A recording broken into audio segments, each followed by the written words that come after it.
Honourable members, the prayer. Lord, the God of righteousness and truth, grant to our Queen and to her government, to members of the Legislative Assembly, and to all in positions of responsibilities of your Spirit. May they never lead the province wrongly through love of power, desire to please, or unworthy ideas, but laying aside all private interest and prejudice, keep in mind their responsibility to seek to improve the condition of all. Please be seated. Orders of the day. Orders du jour. Under Government Bills and Orders for second reading, Bill 78, Alberta Housing Amendment Act 2021. Honourable Ms. Pond.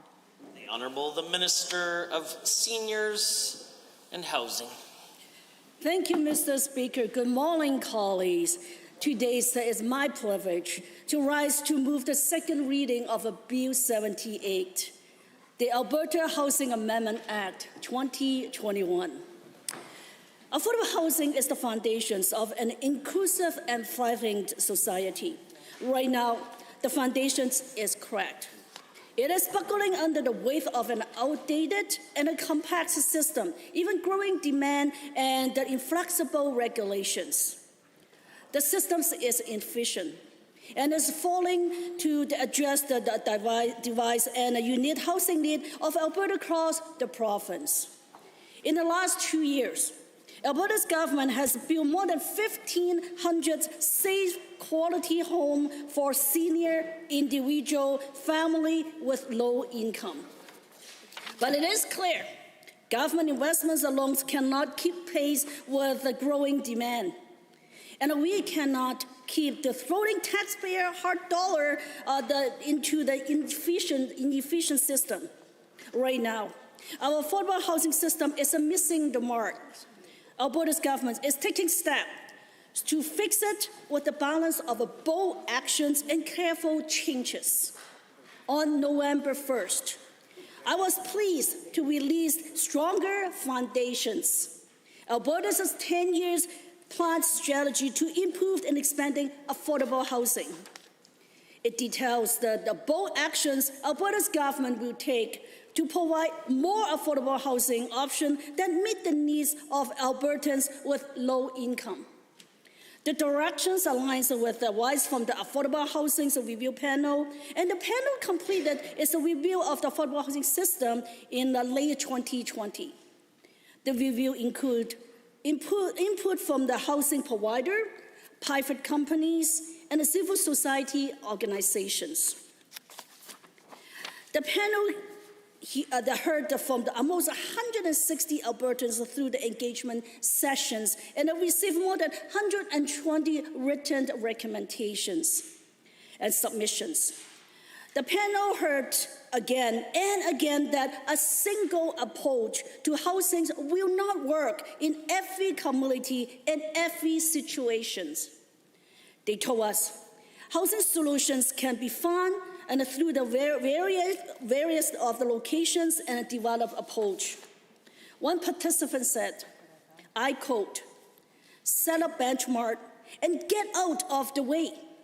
Hold the not-for-profit and housing management bodies accountable, unquote. Another participant said, quote, let us focus on people and the community first, not the building first. The building is the means. The ultimate goal is to improve people's life, unquote. Mr. Speaker, input such as this helped the panels make 19 recommendations to help the government create more flexible, fair, and inclusive housing options. Mr. Speakers, we took this advice to heart. Bill 78 will enable Alberta's government to pursue key initiatives under the Stronger Foundations strategy by amending the Alberta Housing Act. We are laying the groundwork for affordable and accessible housing options. And the change will enable government to partner with the more types of housing options and the provider, attract outside investments, encourage innovations, streamline the administrations, and deliver more value for taxpayer dollar. Mr. Speaker, Bill 78 allows us to better serve those who in need of housing, and while making Albertans' tax dollar go further. First, we will create a new section in the Alberta Housing Act to allow government to enter into the joint venture and a partnership for affordable housing. Currently, the Act limits the kind of a partnership allowed. We want to open it up to allow P3 and other innovations models. This would attract the greater outside investments from the private sector or nonprofit partner or housing provider. Second, we will add the definitions of a housing provider and affordable housing accommodation. This will promote the more non-traditional partnerships for affordable housing while ensuring accountability. Third, amendments will enable a shift to competency-based baseboard for regular housing provider. One of the key principles of our strategy is tapping into the local experts because the community know that the unique challenge the best.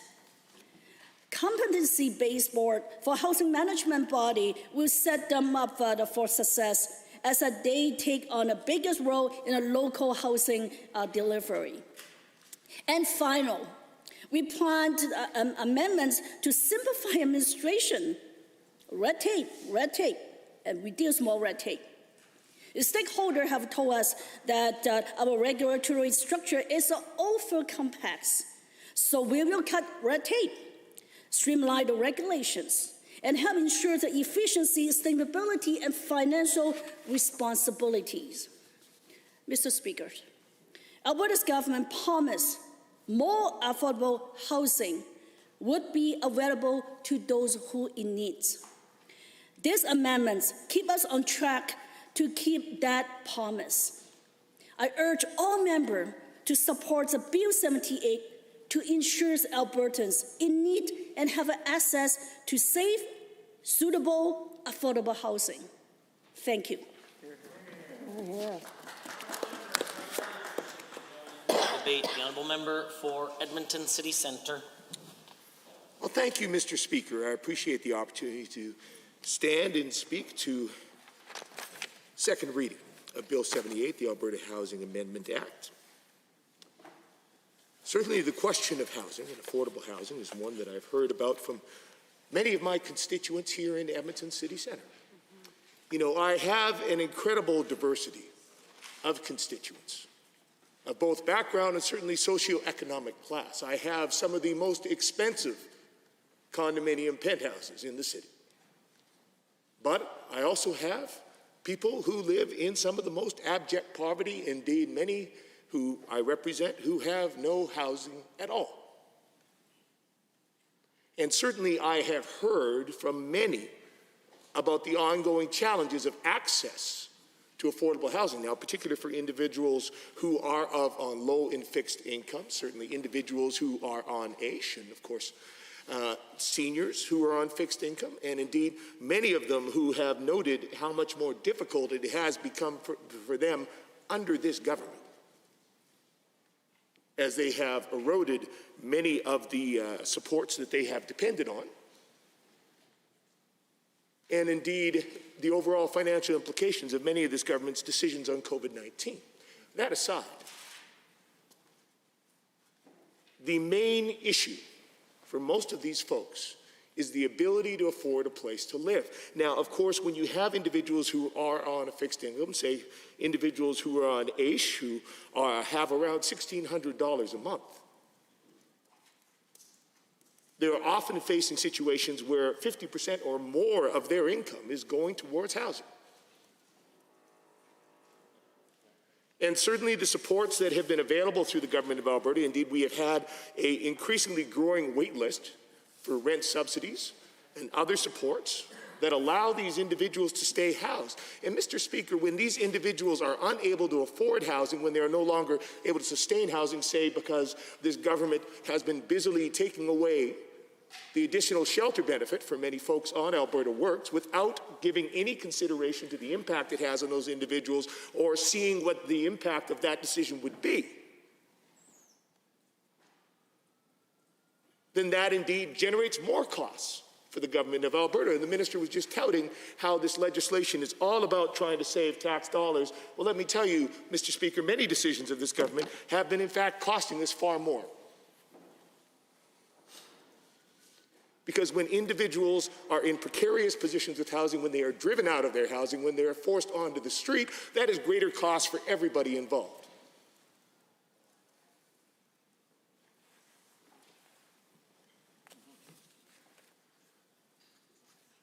So the minister was speaking of their intent through this legislation to try to improve the situation, to provide more housing, more opportunities. I have to say, so far, I have not seen any improvement on that front under this government. Indeed, we continue to have deep issues for individuals who lack housing. This minister talks about how they want to build more partnerships. Mr. Speaker, where is their partnership with the City of Edmonton, which is currently in the process of constructing 5 supportive housing sites to open next year? They have asked this government for a paltry $5.9 million. A government that is willing to gamble $1.5 billion on the re-election of Donald Trump.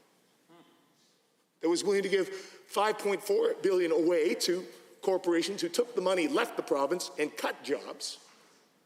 Refuses still to put up $5.9 million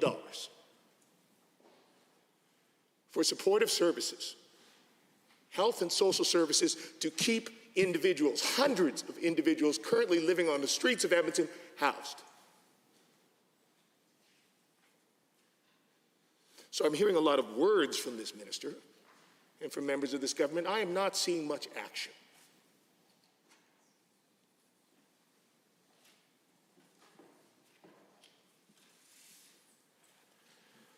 The minister speaks of the consultation that they undertook. Says a panel heard from 160 Albertans, 120 written recommendations and submissions.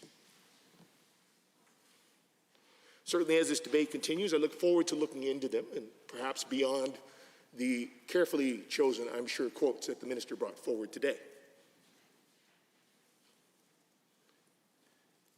Because certainly what I'm hearing from Albertans is they are not seeing the kind of action we need from this government. Now, of course, the minister spoke at length.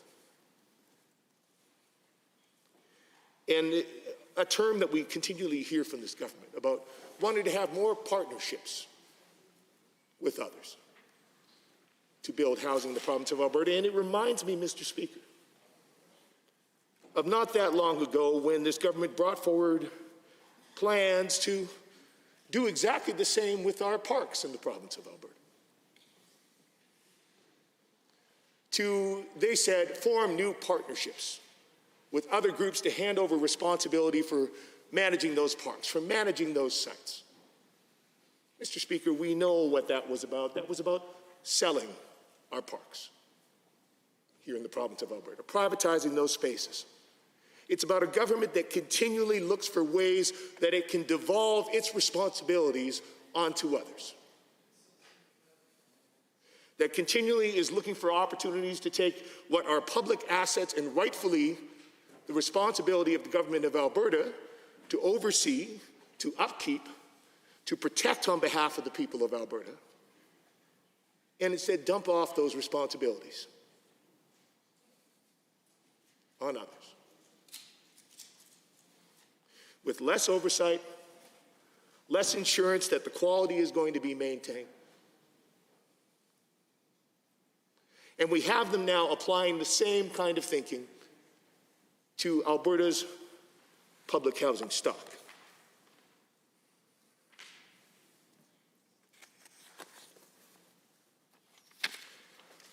So within this bill, this government is amending the Alberta Housing Act to allow them to establish what they are calling these private-public partnerships and other joint ventures, which allows the province to be co-owners of affordable housing units. Creates a definition for the affordable housing, gives the minister the ability to designate units as affordable housing, but there is no actual criteria in the legislation. about what the implications of that designation might be. So we again find ourselves in a position where the government is giving itself new power, but not being very clear about defining what that power is. Albertans and the members of this chamber, as we consider this legislation, are being asked to simply trust this government. And we have seen on so many issues that this government is not deserving of that trust. They asked us to trust them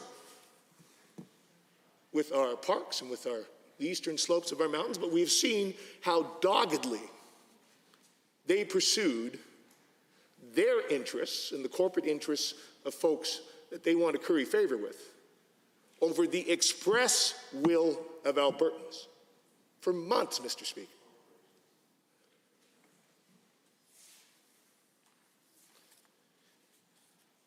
So again, in this bill, we have questions about this criteria that is not included in the legislation and what the implications of this new designation that the minister is going to have the ability to employ,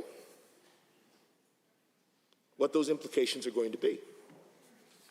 By allowing these units, these affordable housing units, to be part of joint ventures and public-private partnerships. And we have indeed seen challenges with this before here and in other jurisdictions when we have private entities that are involved in things in which the government has an interest, like long-term care centers or others. What happens with these facilities at some point down the road when they decide that they want to sell them? About who takes the profit, what happens to the public dollars that have been invested in something which the public only has a part ownership. Now, this bill is also providing the minister with the power to create board competency requirements for housing management bodies. Now, certainly, I think it's not unreasonable that there be some sort of oversight of groups that have a responsibility for things that are within the public good. And indeed, we see that as the case with many, organizations that are responsible on behalf of work that involves tax dollars from the public. But we have to say, in the majority of cases, these housing management bodies are already doing some impressive work to manage affordable housing in the province of Alberta with minimal funding. So I certainly hope that we are not going to be in a position where we are suggesting that these board members, these folks that are doing this work, are in need of greater control by government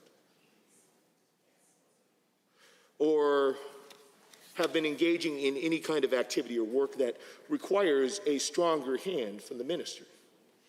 I think we should certainly be careful in recognizing that these folks have been doing incredible work with dwindling resources for some time and deserve our thanks. And certainly when I think about other actions we see this government taking in regards to post-secondary and others where they are imposing, unlike what the minister is talking about with reducing red tape, indeed imposing new layers of red tape and government control, that is not going to be a similar situation to what we see potentially developing here.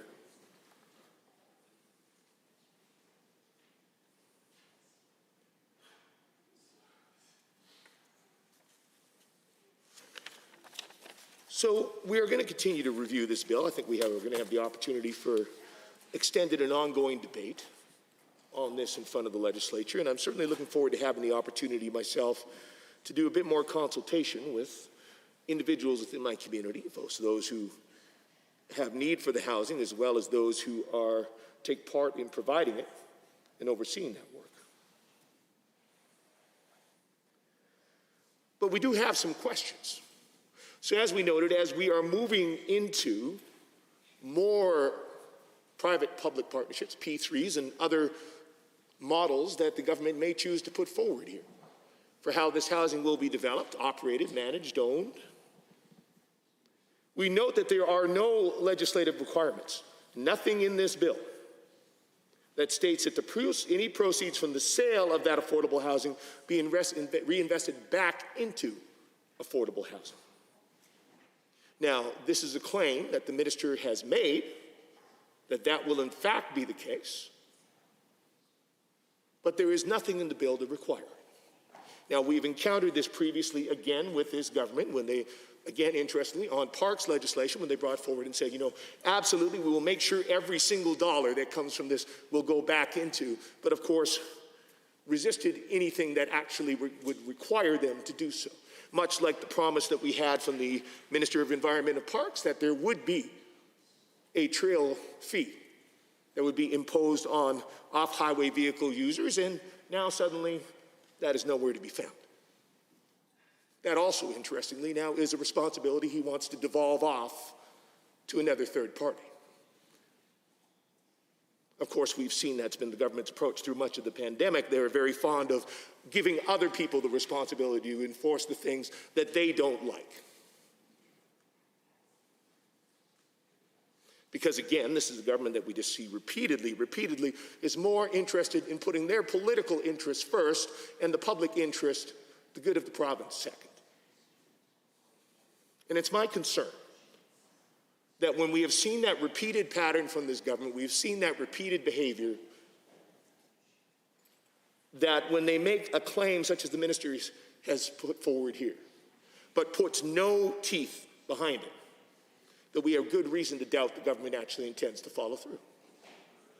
That when we have a government that has repeatedly shunned, avoided, and indeed tried to undermine any kind of accountability on so many files, that again, they are simply working to make sure they have a convenient loophole and open door to do so again here.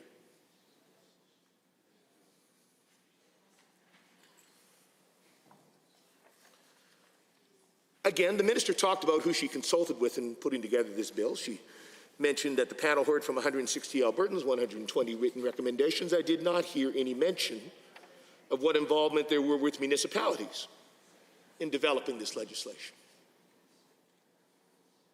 Because again, Mr. Speaker, and this is something I have followed very closely because of the significant implications for my constituency, where between myself and the member for, I think, Edmonton Highlands, Norwood, we have a considerable portion of the far too high number of individuals, residents of Edmonton, who are living without housing. A number which has grown, I believe, doubled, or possibly more than doubled throughout the course of this pandemic. We have seen the city of Edmonton, under the former Mayor Iveson, take significant steps to address that problem and provide housing here in the city of Edmonton. As I mentioned, 5 supportive housing sites funded by the city of Edmonton and significant dollars from the federal government of Canada, but absent any participation from this government. Even that small investment I mentioned of $5.9 million. And we hear no mention from this minister of including municipalities as part of this consultation. Now, let's be clear, Mr. Speaker, municipalities bear the brunt in many respects of the impacts of a lack of affordable housing. Municipalities which have the smallest portion of the tax dollar to work with end up paying a significant amount of the costs, whether that's through policing, whether that's through folks that need other services, other supports, and the impacts on the communities.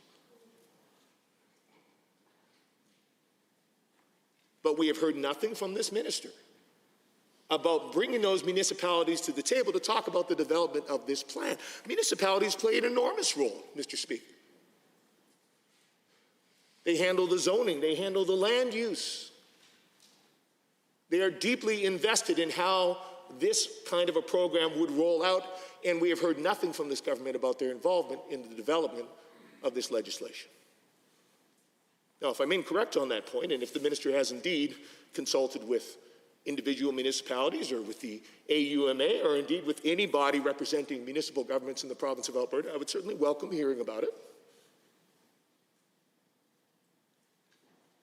And that would certainly be helpful to us in the course of this debate. But so far we have heard nothing.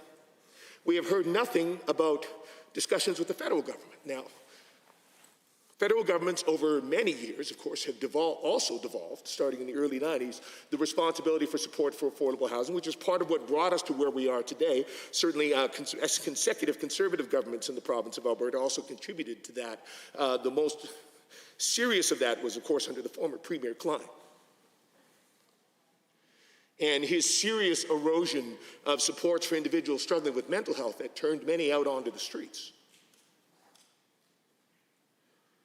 But the federal government, the current federal government, has finally started to flow through some of the dollars that they promised and committed originally, and certainly a significant amount of that has come here to the city of Edmonton, but a further amount was blocked because this government had refused that $5.9 million. Limiting what the city of Edmonton has been able to do in their leadership on this. And so we see nothing here. We've heard no mention from this minister about collaboration while talking about wanting to build partnerships. Not a word about collaboration with the federal government to maximize the dollars that are currently on the table. Of course, that's a repeated pattern we've seen from this government where throughout COVID-19 on many files, indeed, we're still waiting for the Minister of Children's Services and her claims that she is negotiating a $10 a day childcare deal for the province of Alberta. So I know my time is coming to a close for this portion of debate, but certainly I'm looking forward to delving deeper into this legislation, getting a better understanding of the government's plan. But I can say at this point that I, and I think many others, have many questions, given the good reasons we have not to simply trust this government that what it says it intends to do is in fact what it is trying to accomplish. As much as they want to hold housing management bodies more accountable, we need to do the same for them. Are there others? The Honourable Member for Edmonton, Glenora. Thank you very much, Mr. Speaker, and to my colleague from Edmonton City Centre for his remarks before this, and to the Minister, of course, as well, for her introduction here of second reading for Bill 78, Alberta Housing Amendment Act. And I have to say that I spent quite a bit of time in recent. There were other elections happening, both municipally and federally, and I spent quite a bit of time door knocking. Not as much as the local candidates, of course, but it's always interesting when you're a volunteer going out with somebody seeking another order of government to hear what kind of questions get brought up on the doorsteps for them about the issues that they're dealing with. And regularly, as a provincial candidate, when you door knock, often people bring up a number of municipal issues, specifically related to roads and alleyways in the mature neighborhoods I represent, as well as, maintenance of roads is probably the number one that I get that isn't of provincial jurisdiction when I door knock for myself provincially. Door knocking municipally this time, the number of people who brought up houselessness as their number one issue, and these were people who were housed, right? I was door knocking houses, primarily single detached houses, wasn't going into common living spaces, of course, given the severity of the pandemic and the fact that we were in a fourth wave. So I was prioritizing houses that had, sidewalks and driveways and middle income neighborhoods primarily, or more affluent neighborhoods as well.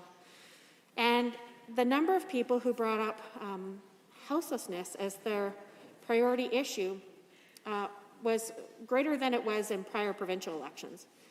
And they usually would say, I know that this is a provincial and a federal responsibility, but I need my city to step up too, because we simply can't continue the way we have with this many people living without a house. And I appreciated that so many people were thinking collectively about the impact of people being unhoused and what that means to those individuals. There's a high degree of empathy and also what it means to social services, what it means to perceptions around public safety, what it means to access to parks and other green spaces. The number of encampments and people privately camping on either privately owned land or park space in our city over the last year, probably a year and a half actually, because last summer was bad as well, really bad, not far from here. In Rosedale, there was a very visible camp set up. Speaks to how much we as a society, and specifically this government, has failed to address the urgent and growing needs Albertans are facing when it comes to a safe place to live. And I certainly welcome the interjection.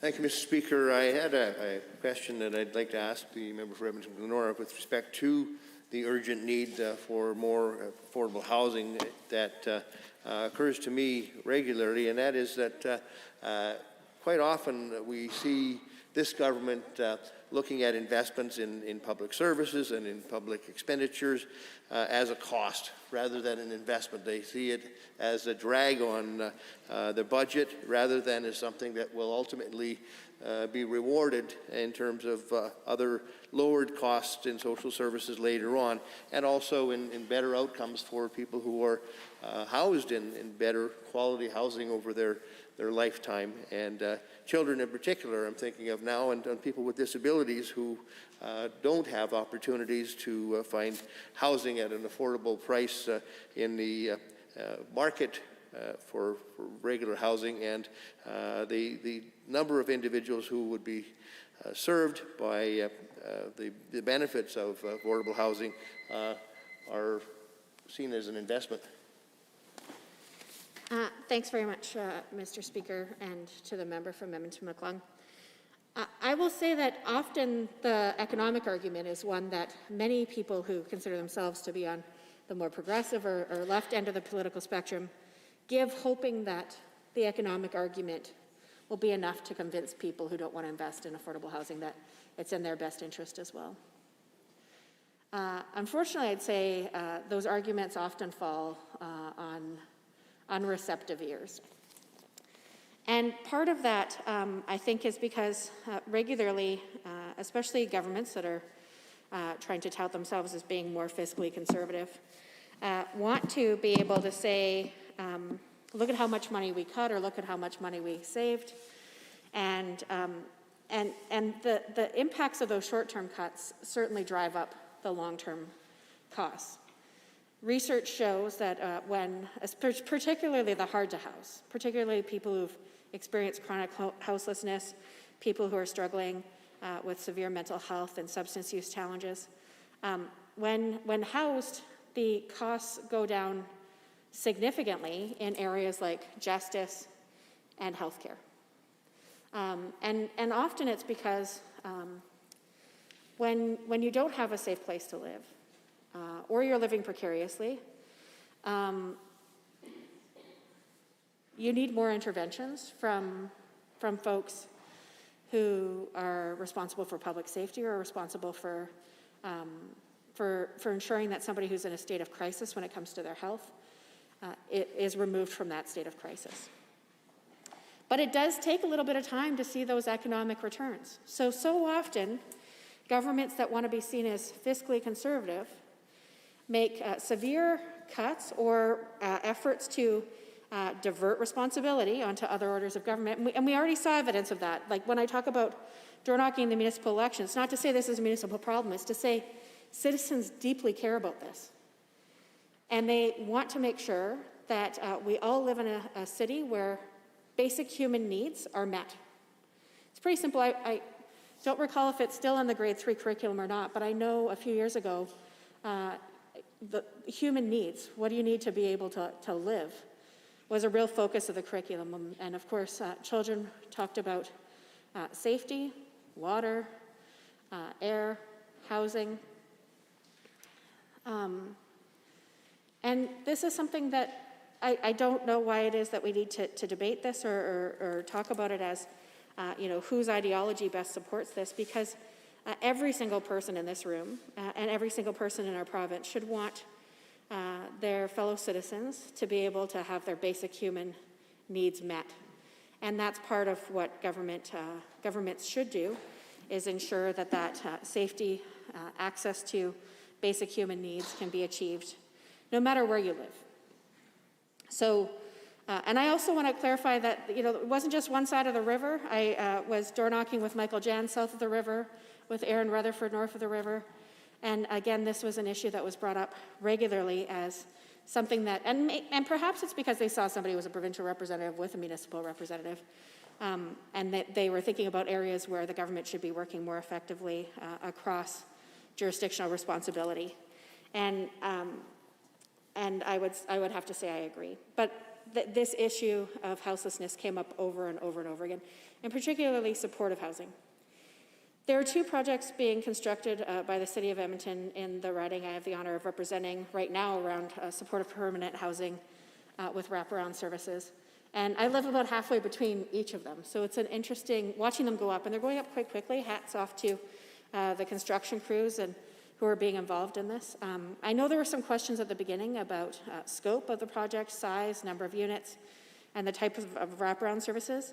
And I feel that the vast majority of the neighbors and community members surrounding these buildings are looking forward to the progress that they're seeing there. I welcome an additional interjection. Thank you, Mr. Speaker. I wish to comment and ask a question about the rapidity with which we need to react to the dearth of affordable housing, as the member was alluding to, talking about how quickly the current projects that she's seen recently seem to be going up. And the solution that has been brought forward by the government in order to achieve a more rapid response has been to elect to, not surprisingly, following their pattern, to choose to have these buildings built by a P3 model. And I know that the member had been on the Edmonton Public School Board for quite some time prior to her election to this chamber. And over that period of time, there was a reticence on the part of school boards to opt or support P3 construction models for schools. And I'm just wondering what sorts of red flags that she saw there as a school board member that are applicable to the P3 modeling that she fears here. May I have a time check, please, Mr. Speaker? Seconds. Thanks. I will attempt to answer the slight detour and additional comments I want to make.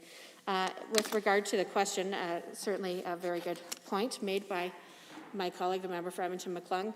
And absolutely, there were a plethora of problems with the P3 model.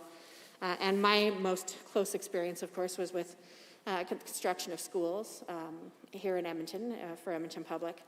And most of those P3 schools, ASAP schools they were also called, Alberta School Procurement,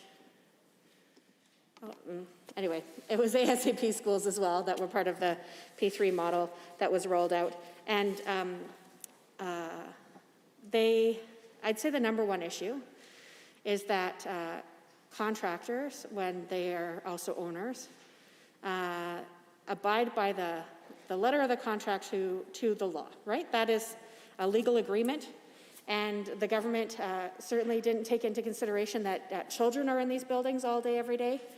And that, for example, not being able to have your own boiler certified mechanic who works in the school full time as a custodian, because in Edmonton Public, there's a requirement that all of the head custodians have a boiler certificate, and others have the opportunity to pursue those as well. But in P3 schools, where in this example, Honeywell had the contract, they needed to be the ones who service them. And I can tell you when the boiler's acting up, and it's either pumping out heat nonstop in the middle of June, that's a problem, or it's failing to work in December, that's also a problem, particularly when you have a building full of young children who, children don't have the same type of heat regulation in their bodies as those of us do who, are more mature because their bodies haven't matured to the point where they can heat regulate in the same way as ours can. Regularly, there would be an issue with the boiler, and the contractor would have to be called according to the contract, and it would be hours before anyone would come to remedy the situation. And when you have that skilled tradesperson working in the building, that certainly is problematic. There were many, many other things, including not being allowed to do certain things to remediate drainage on school sites, or the contractor who was part of the P3 process, that the other owner, in essence, not wanting to do the things to make the schoolyard actually functional because it wasn't part of their contract. They didn't have to do it. But of course, they did have a responsibility around the grounds as well in these contracts, and it essentially made large sections of school grounds inaccessible, and sometimes even the school inaccessible, depending on where the drainage issues were. So when you create public spaces and you're working with contractors who are also owners, I think it takes away the intent of the building or the asset that you're talking about, which is about creating spaces that the number one priority should be meeting the needs of the public in that space, not meeting the terms of the contract that's being created with a private entity. So what happened is, under Conservative education ministers and infrastructure ministers, they determined that P3 construction for schools wasn't working. There wasn't the kind of financial returns that the government had promised, and there were detrimental impacts on student learning. So at this time, prior to the election of the NDP, the Conservative government said, we're not moving forward with any more P3 construction for schools. It just doesn't make sense. And school boards and parents and children and staff were quite relieved. And then we did have one of the largest infrastructure build around new school capital while the NDP was in government during that one term. And those moved forward with a non-P3 model. And now here we are with a government that has played yo-yo on capital planning, hasn't committed any new schools in the city of Calgary for Calgary Catholic or Calgary Public in the most recent fiscal plan, which included the capital plan. And now they're talking about pushing a P3 model for school construction and in this bill as well for housing construction. So I do have significant concerns when private interests are put as the paramount concern over housing of those who are most in need. I also want to take a second to talk about, I talked to a lot of people who are interested in running for our party about the process, about my experience, and a number of people who've been stepping up lately interested in seeking nominations. When I say, so what do you want to be an NDP MLA? They lead with affordable housing, which is, again, an interesting thing. Often I would expect people to talk about public health care or public education, but housing is one of the things that comes up more and more frequently. And it might be because their child's trying to get into the housing market and can't access it in any way. It might be because they have aging parents who wanted to move into a lodge-type model, but those spaces are getting fewer and further between. And also those who are living in what used to be more of a lower needs type of housing situation. It's becoming a higher needs healthcare situation. And every single Albertan should be able to live with dignity and with comfort in their home. The gap between those who have and those who have not in this province has grown significantly, especially in the last 2 years. And I think we owe it to Albertans to ensure that every single Albertan at any age has an opportunity to live safely, comfortably, and with pride. I think everyone should be able to take some pride in their home and be able to enjoy where they live safely. So I have to say that I think this bill falls short on achieving the goals that the folks on the doorsteps have identified as high priorities for them. And I think that it's clear in this bill that the current government is trying to avoid responsibility to provide safe housing to Albertans, and that there are many questions left unanswered in this bill, including who the intended recipients are of any new homes, and what it is that private developers would be interested in this. Like, developers' job, thank you, Mr. Speaker, developers' job isn't to build housing for the public good. A developer's job is to build housing and make a profit. That's their job, and rightfully so. I welcome the third and final interjection from my colleague.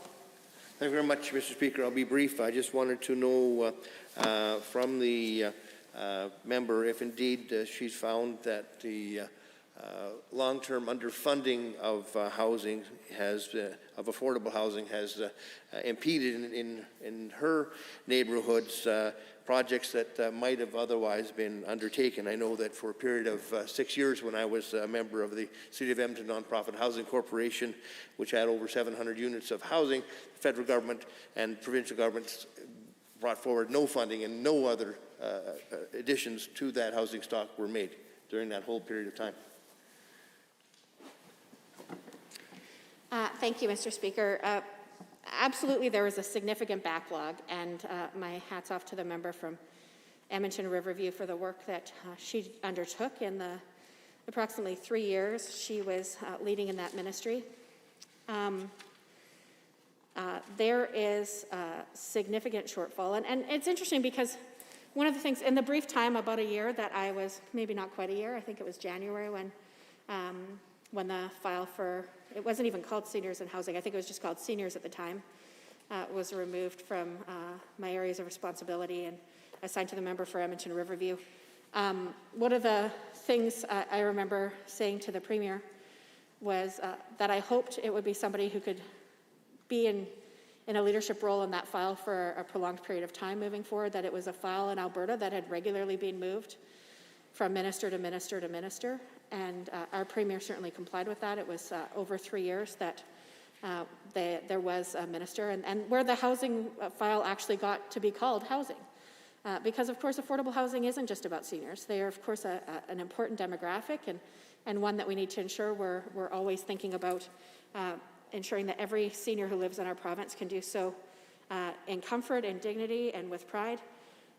And also at every other age group as well. So actually naming housing as part of the portfolio was one step.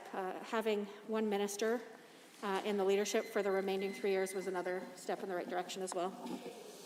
Are there others? The honourable member for Lethbridge West. Thank you, Mr. Speaker. It's my pleasure to rise and speak to Bill 78, the Alberta Housing Amendment Act. And I think, you know, in fairness, I think we'll start with a recognition that it is important for all levels of government to grapple with issues related to affordability and, in particular, supply of housing. Certainly the federal election, certainly for me anyway, the first time in my memory that all three major political parties grappled with the issue of housing affordability, because Canadians, in fact, have been very concerned about this issue, and it's not just in the GTA where the average home price has now topped over $1 million. It is not just in the Lower Mainland where we've seen a number of initiatives taken by the provincial government around speculators taxes and these sorts of things in action on foreign ownership and so on, which in order to grapple with some of the specifics that's driving their housing market. But we do see these issues in stark relief, in particular in Calgary, but also in Lethbridge, there's no question. And we've seen an inflation of housing prices across the province. And really what is driving that, Mr. Speaker, is supply.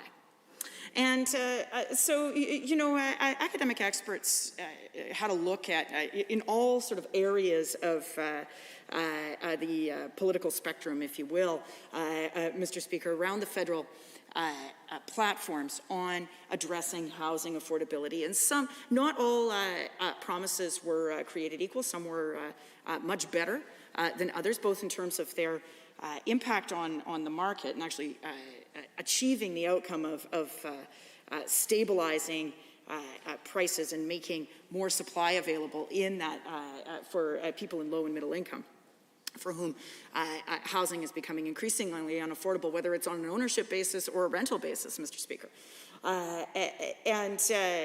What many found, anyway, and they were extraordinarily critical of all three parties, and when I started reading through these, I found myself quite critical of all three parties as well, to the extent that all three had good promises to the extent that they were focused on increasing supply. Certainly the Conservative Party's promise of tying federal funding for transit to building activities that increases density near transit, good. Gold star, Mr. O'Toole. File that in the list of left-wing promises, like putting labor unions on boards that I could get behind from the CPC. I also liked using the federal real estate portfolio to create housing and to set aside, to the extent to which, some people had quibbles, they're probably more than quibbles, around actually operationalizing this and how effective it would be. But it was a recognition that the supply was the issue. Similarly, too, the LPC, the Liberal Party of Canada's promised to tie $4 billion of new investments in municipalities to action on affordable housing and increasing supply.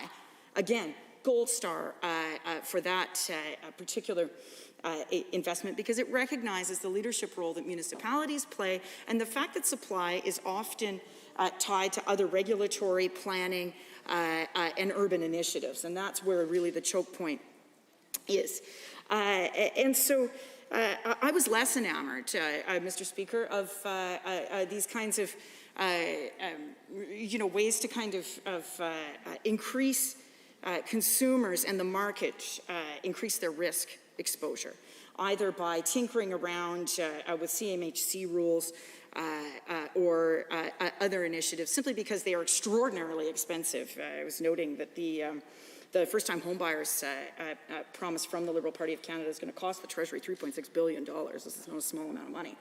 But also, too, because economists sort of like from left to right and all over the place everywhere, we're indicating that when we do that, but we don't have the right policies in place to increase supply, what we end up with is just a bunch of people crowding into an already tight market.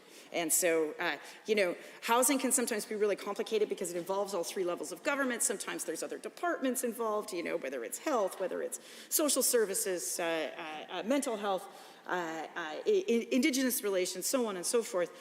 But at its base, it's kind of like electricity policy is how I explain it to people. At its base, it's supply and demand, people. And so that graph is pretty actually easy to follow. One goes up, the other one goes down.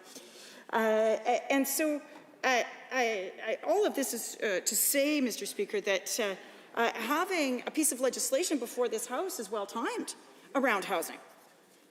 Problem here is the substance. I yield to my honourable colleague.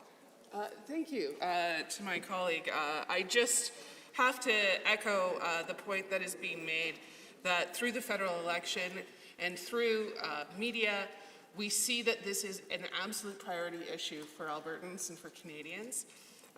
The public interest in assuring there's enough affordable housing is really important. And as the member moves through her speech, I simply wanted to reflect that I also was looking at the affordable housing of the federal parties and found that they often were not strong enough in addressing issues of homelessness and Indigenous housing, concerns that I also have about the bill that is before us.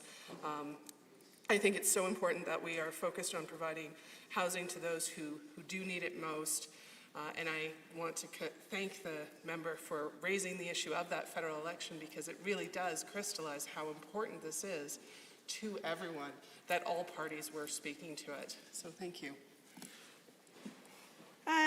Thank you to my honourable friend from Edmonton Mill Woods. We represent quite different ridings, she and I, but I think we share some of the similar concerns about this bill. And one of them is, and I was kind of getting to this, Mr. Speaker, when we're talking about financing arrangements, whether it's for first-time home buyers or others, if we're not doing anything about supply, then we're just going to start to crowd the market with more eager buyers. This too applies to rent supplement programs. That if we are not doing something about supply, then it's just going to continue to drive up the cost of a not-so-nice two-bedroom rental that now in Lethbridge will cost you about $1,200 a month. And when I say not so nice, Mr. Speaker, I have seen many of these units, and certainly when we go canvassing, you know, when we are in areas with a high number of rentals, people are paying extraordinary amounts for less and less quality housing, if you will. Again, if the regulatory environment and so on is not there to ensure a good supply of housing, and even the market pushing private sector landlords towards investing in their properties because they will not be able to rent them if they're not nice, then that's the crux of this issue. So this piece of legislation changes an ownership model for the existing housing stock, but it does nothing to incent more supply. Now, I have come to believe that various levels of governments have an incredibly important market moving and in the first instance stabilizing, but then government policy as well as government infrastructure investments, both things can in fact push a housing market to where we want it to go. The role of government in this case is often to bend the river so that a whole bunch of other organizations can fish in it, whether it is nonprofits, for-profits, but there must be a push in order to ensure that the supply-demand balances out in a way that meets a basic need which comes to the level of essentially a public utility at this point, Mr. Speaker, which is you've got to have a roof over your head in order to be a productive citizen. That is just the way it is. So what we have seen is between 2015 and 2019, of course, there was stabilization of the rent supplement programs and stability and predictability there. There was an additional considerable investment from the provincial government side of a $1.2 billion investment. By contrast, we are now looking at a $238 million investment through the current government's capital plan.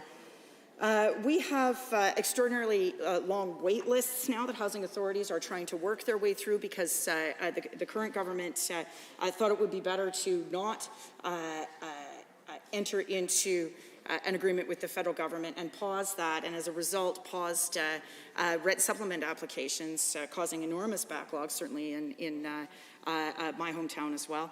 I yield to the honourable member. Oh, thank you so much. You're touching on so much that impacts my constituents in Edmonton, Millwoods, and so I appreciate everything that you're entering into debate, and I'm curious. I know in Millwoods is a unique community as it was designed, and there's affordable housing in every neighborhood.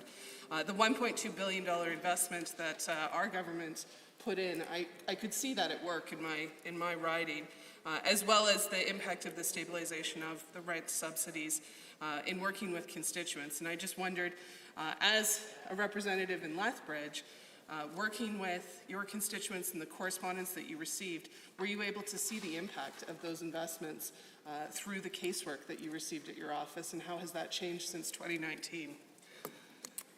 Well, certainly we were able to see some movement in terms of stabilizing affordability, but challenges remained. There is no question that because we have a higher number of residents in low-income status than comparative municipalities, although between the 2015 and 2019-20 time period that those incomes were able to come up a little bit according to the data. Certainly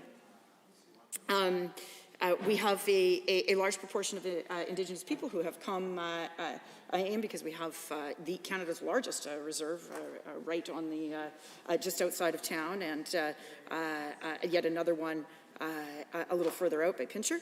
That's Piikani and Kainai, respectively. And so we have, and we are also seeing pockets of increasing numbers of recently arrived Canadians.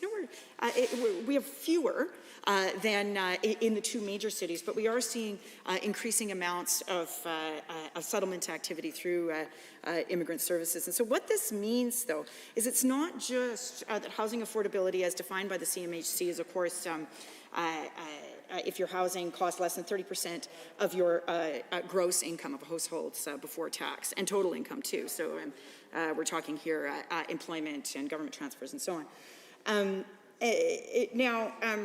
People who spend more than 30% of their income on housing are in a core housing need. We see this for folks in low income in Lethbridge. Here I'm quoting from the business plan from the Lethbridge Housing Authority. We certainly see that people in low income are spending more than 30% of their before tax and total income on housing. But we also see 1 in 5 people in those middle income deciles, Mr. Speaker, that are also spending more than 30% of their before tax income on housing, which means, Mr. Speaker, I mean, at 1 in 5, that's actually quite high. And so there's a couple of things happening here. But the biggest one is that we have a supply issue. And in my view, a lot of that comes from, in the first instance, there needs to be better provincial municipal coordination around planning, densification, and a more thoughtful way that we are planning the city, especially on the exploding growth on the west side, Mr. Speaker, as I go out there and I try to keep up with all the new communities, and I keep finding one every time I go out there. It's like they're popping up like little mushrooms out there. But so I think that's the first piece. But I also think that that what we see here is a lack of coordination around that lower income decile. And I yield the floor to my honourable colleague. Thank you, Mr. Speaker. Thank you to the member. I think she brings up a number of very good arguments, and I appreciate her advocacy wholeheartedly for Lethbridge. And I think she's touched on some of the extreme complexities about this issue. Coming from the construction background, I would ask her to consider and maybe share her thoughts on the question that as government tries to add dollars to infrastructure, if they control that process, coming from the construction background that I have, I've seen those costs extremely higher at the build stage than if a private member or a private entity company tries to build that. So that's a challenge for sure, which I do hope that we are trying to address in this legislation by allowing that private investment, because they do that construction element more quickly and at lower cost typically than a government can. If she would just expound on that and her perspective on that, I would appreciate that in the debate. Thank you, Mr. Speaker. Thank you, Mr. Speaker. Well, the fact of the matter is that one of the reasons why public housing investments typically are one of the right ways to intervene in the market, which is why we saw these policies from the NDP to the CPC in the last federal election, is because that cost of borrowing is lower for the public sector. And certainly the public sector, what they can do is attach some of those investments and that funding to a broader regulatory environment in terms of urban densification and planning and alignment with other economic, social, and environmental objectives over time. However, even conceding the honourable member's point that we need to have a vibrant market such that private sector investment can occur, this bill simply does not accomplish that objective. What it does is it takes the existing stock and says, okay, a whole bunch of different kinds of people can own this. That doesn't necessarily at all address the problems that he or the challenges that he identifies.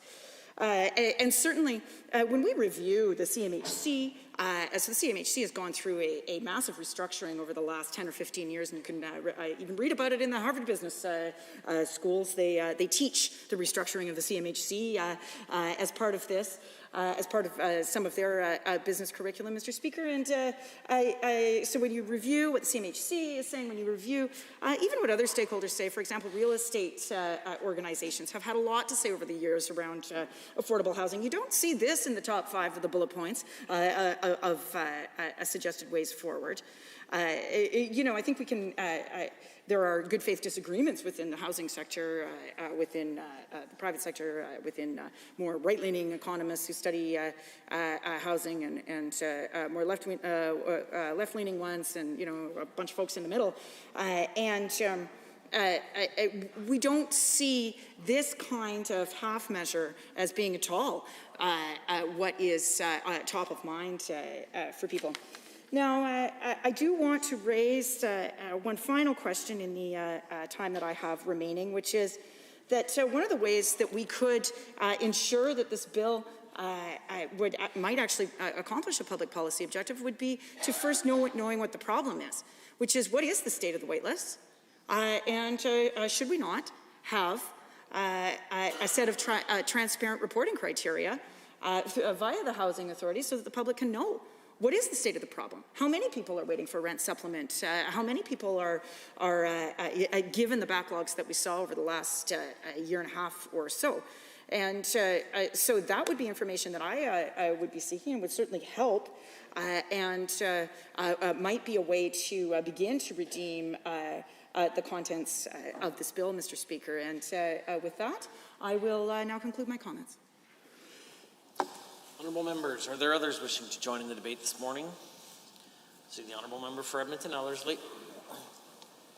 Thank you very much, Mr. Speaker. On this particular issue, on this bill, I'll begin by saying this. Here we have another example of a government who is putting their ideological approach before anything else. And as has been stated on both sides of the House, Mr. Speaker, this is a very complex issue. I think that the honourable member that spoke before me from Lethbridge clearly outlined some of the complexities around this issue and the fact that this particular bill really does nothing to really address the problems that we're currently experiencing in order to make housing more affordable here in the province of Alberta for people. Now, before I actually get to some of those issues and discussing them at length, one of the things that we have to understand is the fact that it's around the concept of affordable. And one of the issues that we have facing before us is that, especially now during this current economic downturn, during the pandemic, it's getting harder and harder and harder for Albertans themselves to be able to make ends meet at the end of the month. And some of those decisions, some of the impacts that Albertans are actually facing are due to this government's policies. They have made it more expensive for the average Albertan to actually make it to the end of the month. And therefore, the housing costs is actually way more than 30%. For some people, it's even above 50% because of the additional costs and policies that this government has actually made through changes in legislation. And I can point to the fact that they took the cap off of insurance companies. This has been one of the most drastic ones.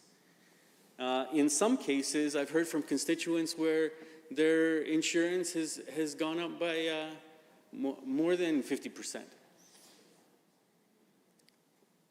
Right there, that's something that this government is responsible for, that has actually gone and impacted Albertans in a very negative way, making it even harder for them to make it to the end of the month. Another one is, of course, utility costs. Utility costs, again, we have seen from this government, their own piece of legislation, which actually made it more difficult for Albertans at the end of the day. Now, I would like to see the government to actually take responsibility for the decisions that they've made. They continually talk about making life better for Albertans, but here we see two examples where they've actually made it more difficult.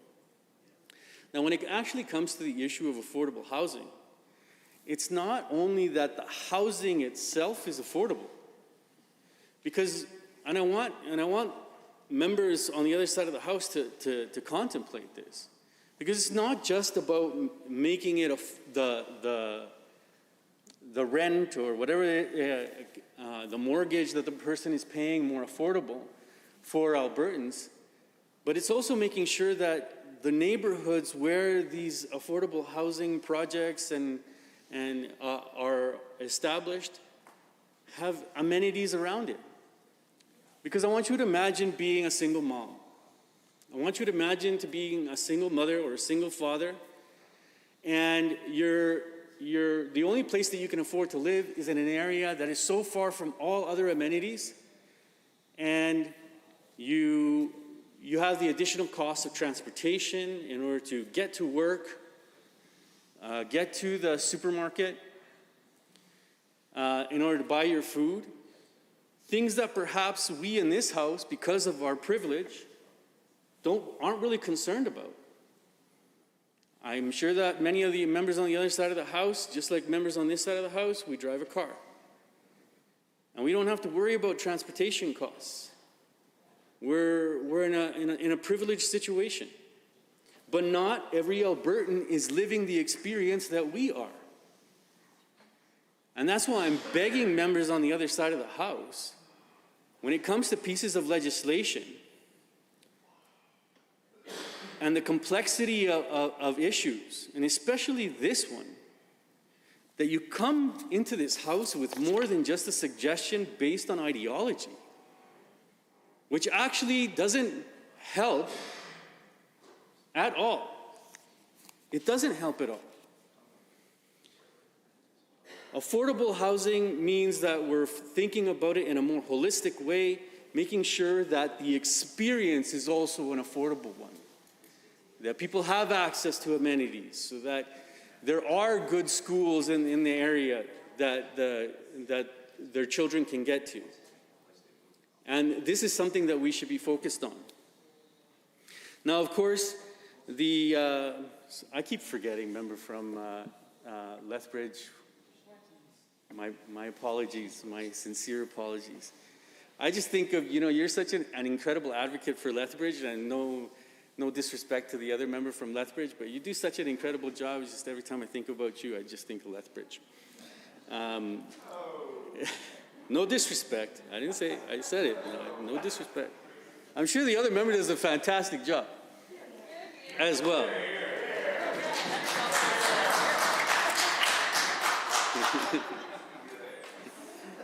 Yeah, see, I got nothing but love for you guys, really, I do. I play a hard game, but I got nothing but love. Getting back to the issue at hand, Mr. Speaker, and making sure that people have amenities, and I'd like to bring up just a couple of examples. So, for example, in the early 1970s, the city of Edmonton, and this gets to the issue of different orders of government actually working together to come up with solutions to make sure that there are affordable housing. The whole area of Mill Woods, which, Edmonton Ellerslie and Edmonton Mill Woods actually share in terms of the people that we represent in the particular riding. The whole concept was created with different orders of government, and then the city of Edmonton actually providing to Edmontonians, Albertans, land at below market value so that they could actually build their own home. And that's one of the beautiful things about Mill Woods, Mr. Speaker, is that when you roll into Mill Woods from any other part of town, you'll see such a huge diversity in construction design. It was this incredibly beautiful planned region of the city where city planners even took into consideration what others were doing in other parts of in other jurisdictions around the world. And it was actually built around the concept of curvy linear design.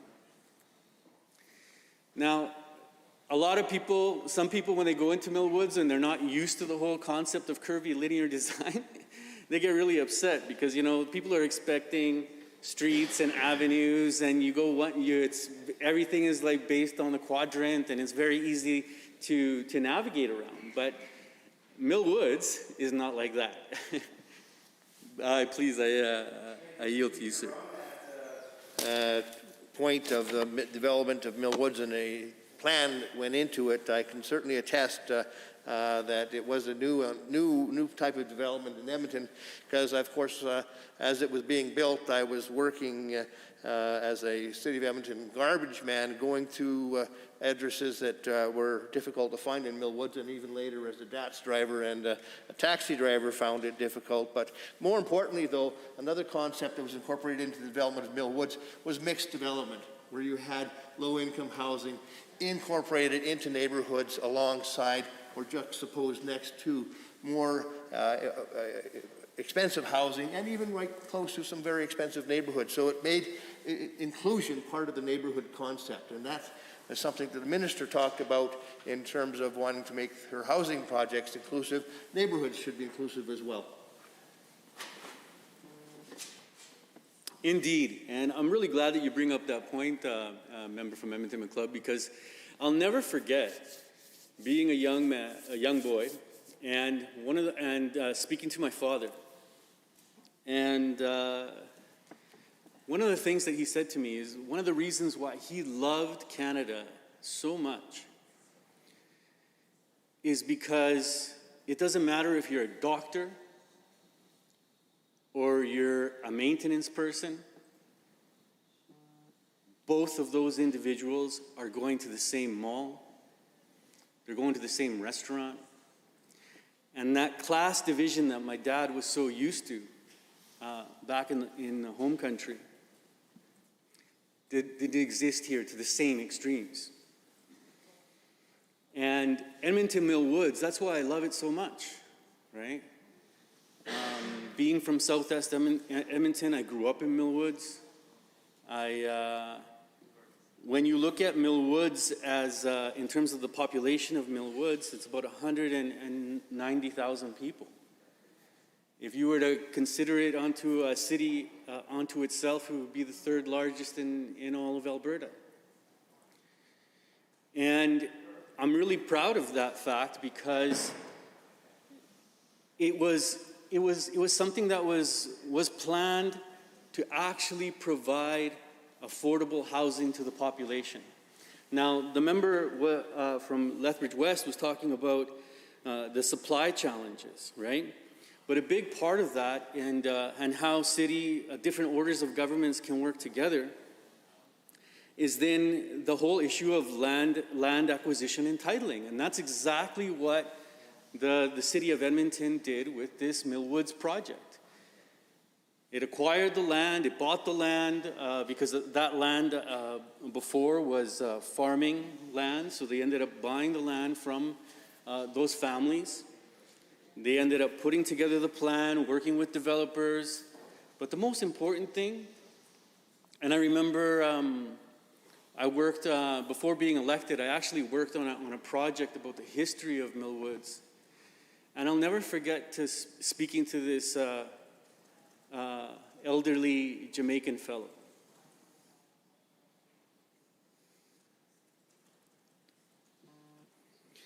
And how proud he was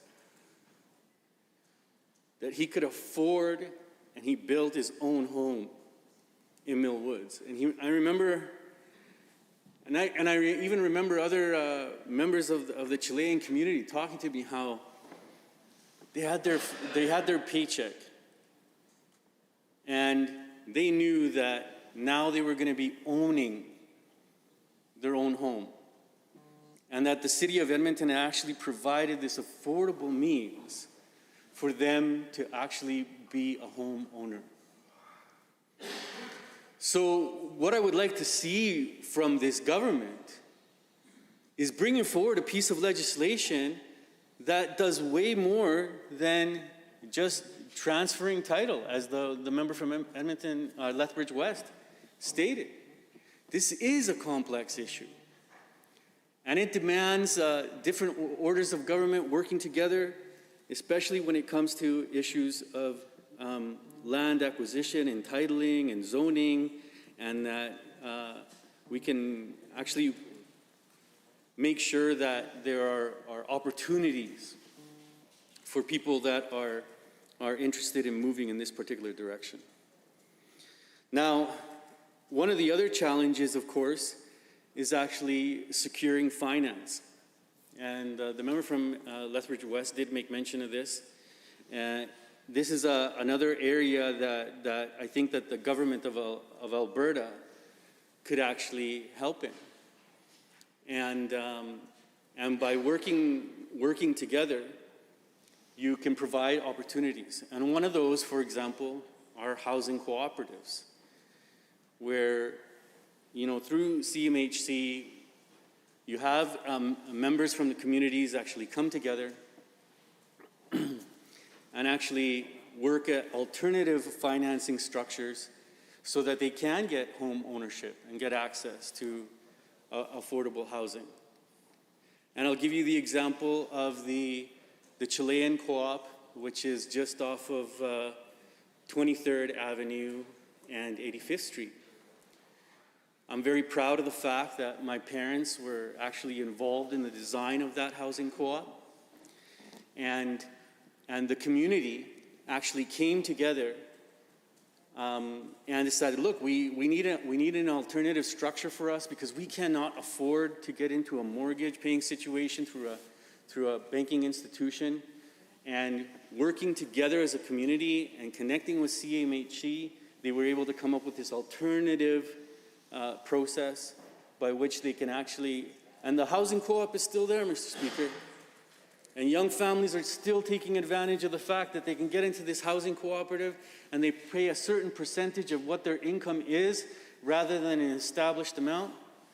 And I've seen families and know families who went into the housing co-op because they needed it, and then from there, when they were on their feet and more established, they went and now they had access, they could get access to another mortgage through a banking institution. These are the kind of solutions that this government should be putting forward, Mr. Speaker. Are there others? The Honourable Member for Edmonton Rutherford. Thank you, Mr. Speaker. As usual, I appreciate the opportunity to speak to a bill in the House and to spend a little bit of time with the government and trying to encourage them to bring a bit more depth to their work. That seems to be my ongoing request. Certainly, I think a bill on housing is appropriate. I just wish they had taken some time to investigate all the variety of things they could have done and actually done some of them. The primary concern, I think, around housing right now is the absolute lack of affordability of housing in Alberta, and the fact that we simply do not have enough of it. This bill really is just a reflection of one government's preference as to who owns the stock. It does very little, if, in fact, probably nothing, to actually increase the stock. And that's a frustrating thing for me to watch when I see how many people in the province of Alberta are struggling with housing. I certainly would have liked this government to spend its time, thinking about how do we actually make a move of increasing the availability of affordable housing, using market mechanisms if they want. If that's their preferred strategy of doing it, that would be fine. But at least look at the ultimate end of increasing stock. I certainly believe there's a huge role for government in doing that. I mean, I of course believe that there's a role of government in doing it directly by simply building more. But I know the government doesn't always share that sort of generous, publicly minded philosophy that we have on our side of the house. Tend to have a more of a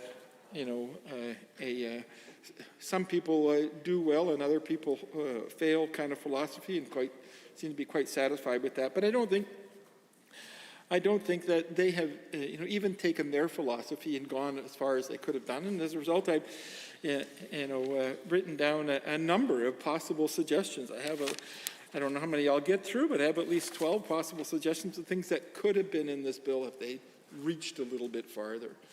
And the first thing is that they're saying that they don't want to be in ownership of the stock, but somebody has to own it. And I know they've just simply decided that it needs to be private people that own it.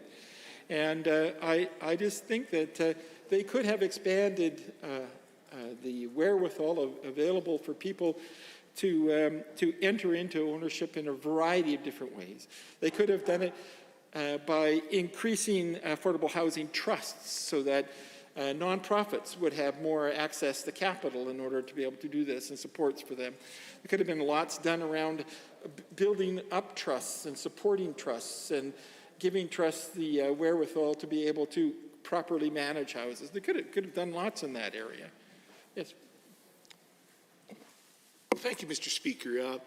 My colleague from Edmonton Rutherford was just speaking about the potential that could have been here for the government to support nonprofits more in terms of some of the challenges they face. And indeed, I know myself, having spoken with many who have had an interest in building housing projects here within my constituency, that indeed access to capital, access to the money to actually build the housing for those nonprofits then to manage, who often have expertise, I think, in areas that say private partners or government does not, in that they work more closely with those individuals.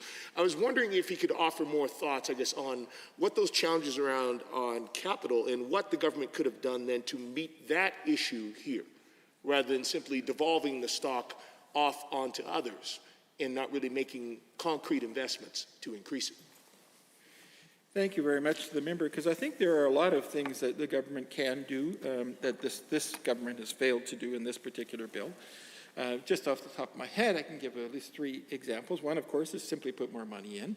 When the NDP was in power in June 2017, we put together a $1.2 billion affordable housing initiative. This government has reduced that to $238 million. I mean, it's just simply an issue of dollars. And the government cannot tell us there's not enough dollars. I mean, they spend, $30 million on a war room, $1.5 billion on a pipeline, $4.7 billion on reduction of corporate income tax. I mean, the money is there. It's about the choices that you make and what it is that you're trying to resolve. So that's not the issue. They could also, of course, incent private builders to participate in a program that would increase housing trust stocks, capital, by making requirements for builders. One of the issues we have in cities like Edmonton and Calgary is we keep building out farther and farther, taking up more and more farmland, and making it so that it's very profitable for builders to build single-family dwellings, taking up more and more land in low-density kind of situations.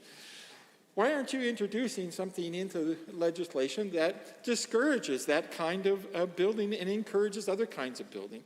Instead, says, sure, go ahead, build 100 new houses in the new neighborhood that's going to cost us millions of dollars to put in, all the city resources. But if you choose to do that, then there is going to be a tax on that type of building, and that tax is going to be put in so that the money will flow from that tax directly into housing trusts that are run by nonprofits in the city. This whole, there's greater profit in urban sprawl is a problem. And if we actually made it less profitable to do that, to tax urban sprawl so that the money can come into inner city housing, would be a great idea. As well, of course, sorry, go ahead. Oh, Thank you, Madam Speaker. I appreciate the comments my colleague was making around issues around urban sprawl. I think, of course, those are things that we commonly talk about here within my constituency here in the heart of Edmonton. And certainly my constituency here, we contribute a outsized proportion of property tax here in the city of Edmonton compared to some of the suburban neighborhoods.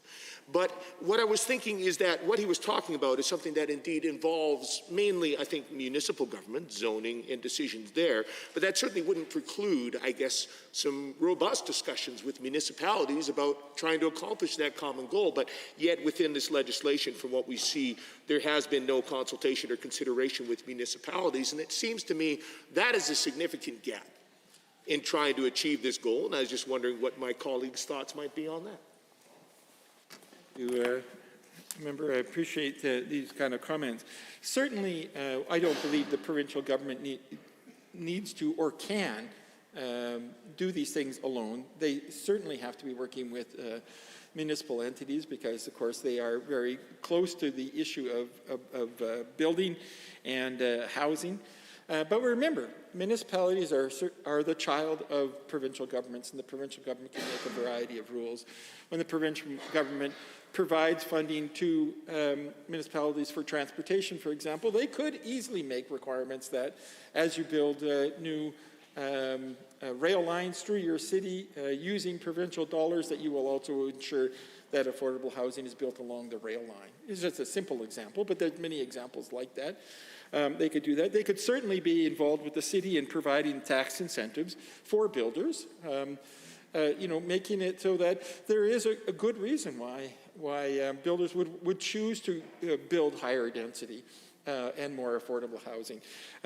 Working with the city to look at issues like cheaper land for them within the cities, not way out in the burbs where we're creating sprawl, but looking at land within the cities themselves and looking at brownfield development, looking at greenfield development where it's possible within the city, and creating a structure such that builders who choose to build affordable housing on these parking lots that we have now and undeveloped inner city zones,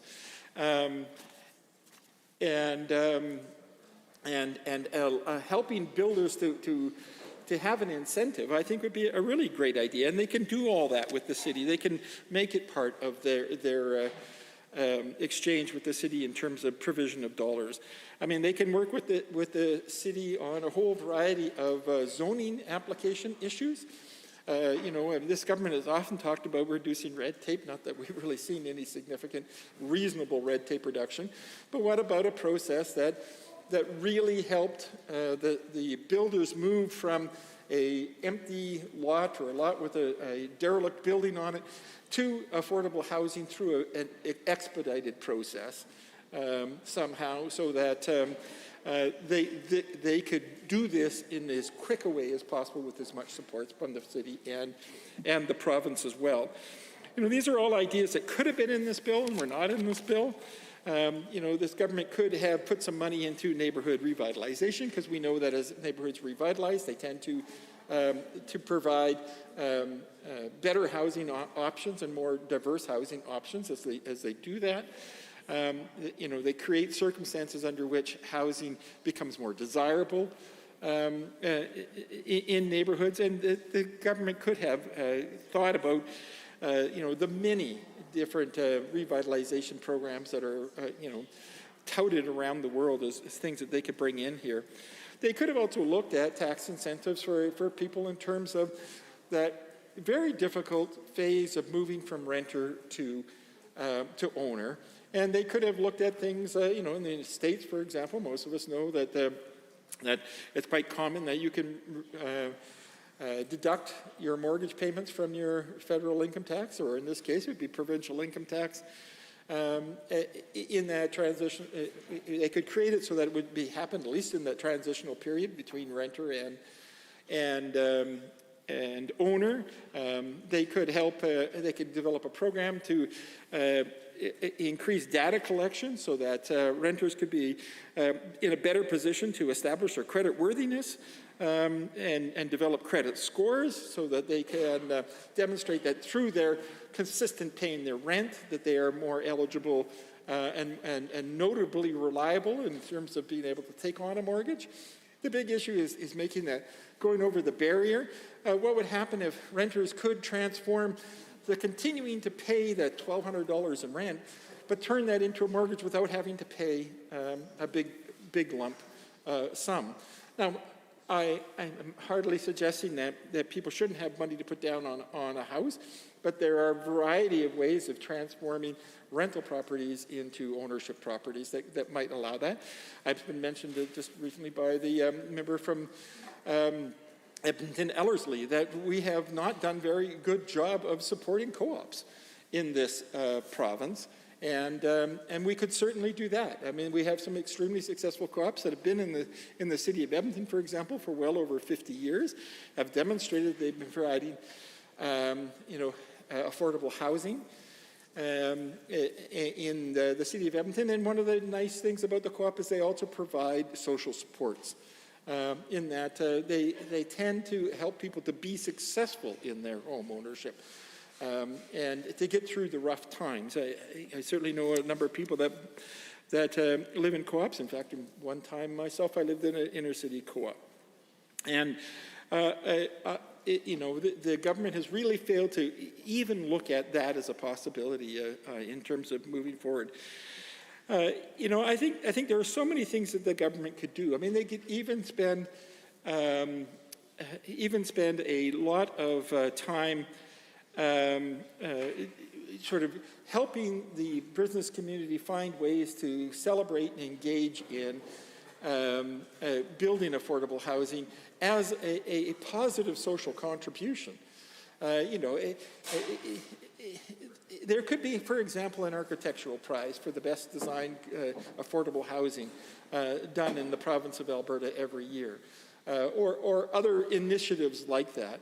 Or some kind of incentives where people's contribution to affordable housing is recognized in the community and is supported with recognition and free advertising, essentially. That kind of thing can happen. So I've mentioned quite a number of different things that I think that the government can do. Yes. Further interruption? Thank you, Madam Speaker. I appreciate the opportunity to intervene. And my colleague was speaking of, recognition for contributions, that sort of thing. It does put me in mind of the Roof Awards, which take place here in Edmonton on an annual basis. I'm not sure if my colleague was aware of it, but of course, put together by Homeward Trust here in the city of Edmonton, and certainly has recognized, I think, many individuals and organizations who have stepped forward and made some real contributions to advancing the cause of building more supportive and affordable housing stock here in the city of Edmonton. So it's an idea that I think might be an interesting one to explore on a provincial level. And just would be interested, I guess, to hear if my colleague was aware of that particular program and the supports and impacts it's had. Yes, thank you. I happen to be aware. The person who built my personal house also happened to have won an award through that program for some of the community housing for building the very first multi-family net zero apartment complex in, I believe it would be Edmonton Glenora riding. Yeah, in North Glenora. In North Glenora, that's right. So, I mean, I think those kind of things are excellent things to do. It would have been nice to see the government move beyond their simplistic ideological stance and just simply say, well, we're trying to get government out of things, and actually do the research to explore the things that government could possibly do. And I certainly would support them to use market mechanisms. I, of course, would believe that government has a role of actually putting some finances in, but there's also the possibility of market mechanisms, and I've mentioned at least 3 or 4 of them that they could have used. And I certainly wish that they had continued to take the time to explore what they could do to actually achieve an outcome at the end. Not just to simply, do a dog whistle reflective we're trying to reduce the size of government bill here. You know, I've seen so many bills in this session that come through that have done the absolute minimum of what they're trying to do, and this is one of them. You know, where is the actual work to demonstrate that you're going to actually improve the circumstances? You've simply transferred who owns the current housing here. You have done almost nothing to change the fundamental problem.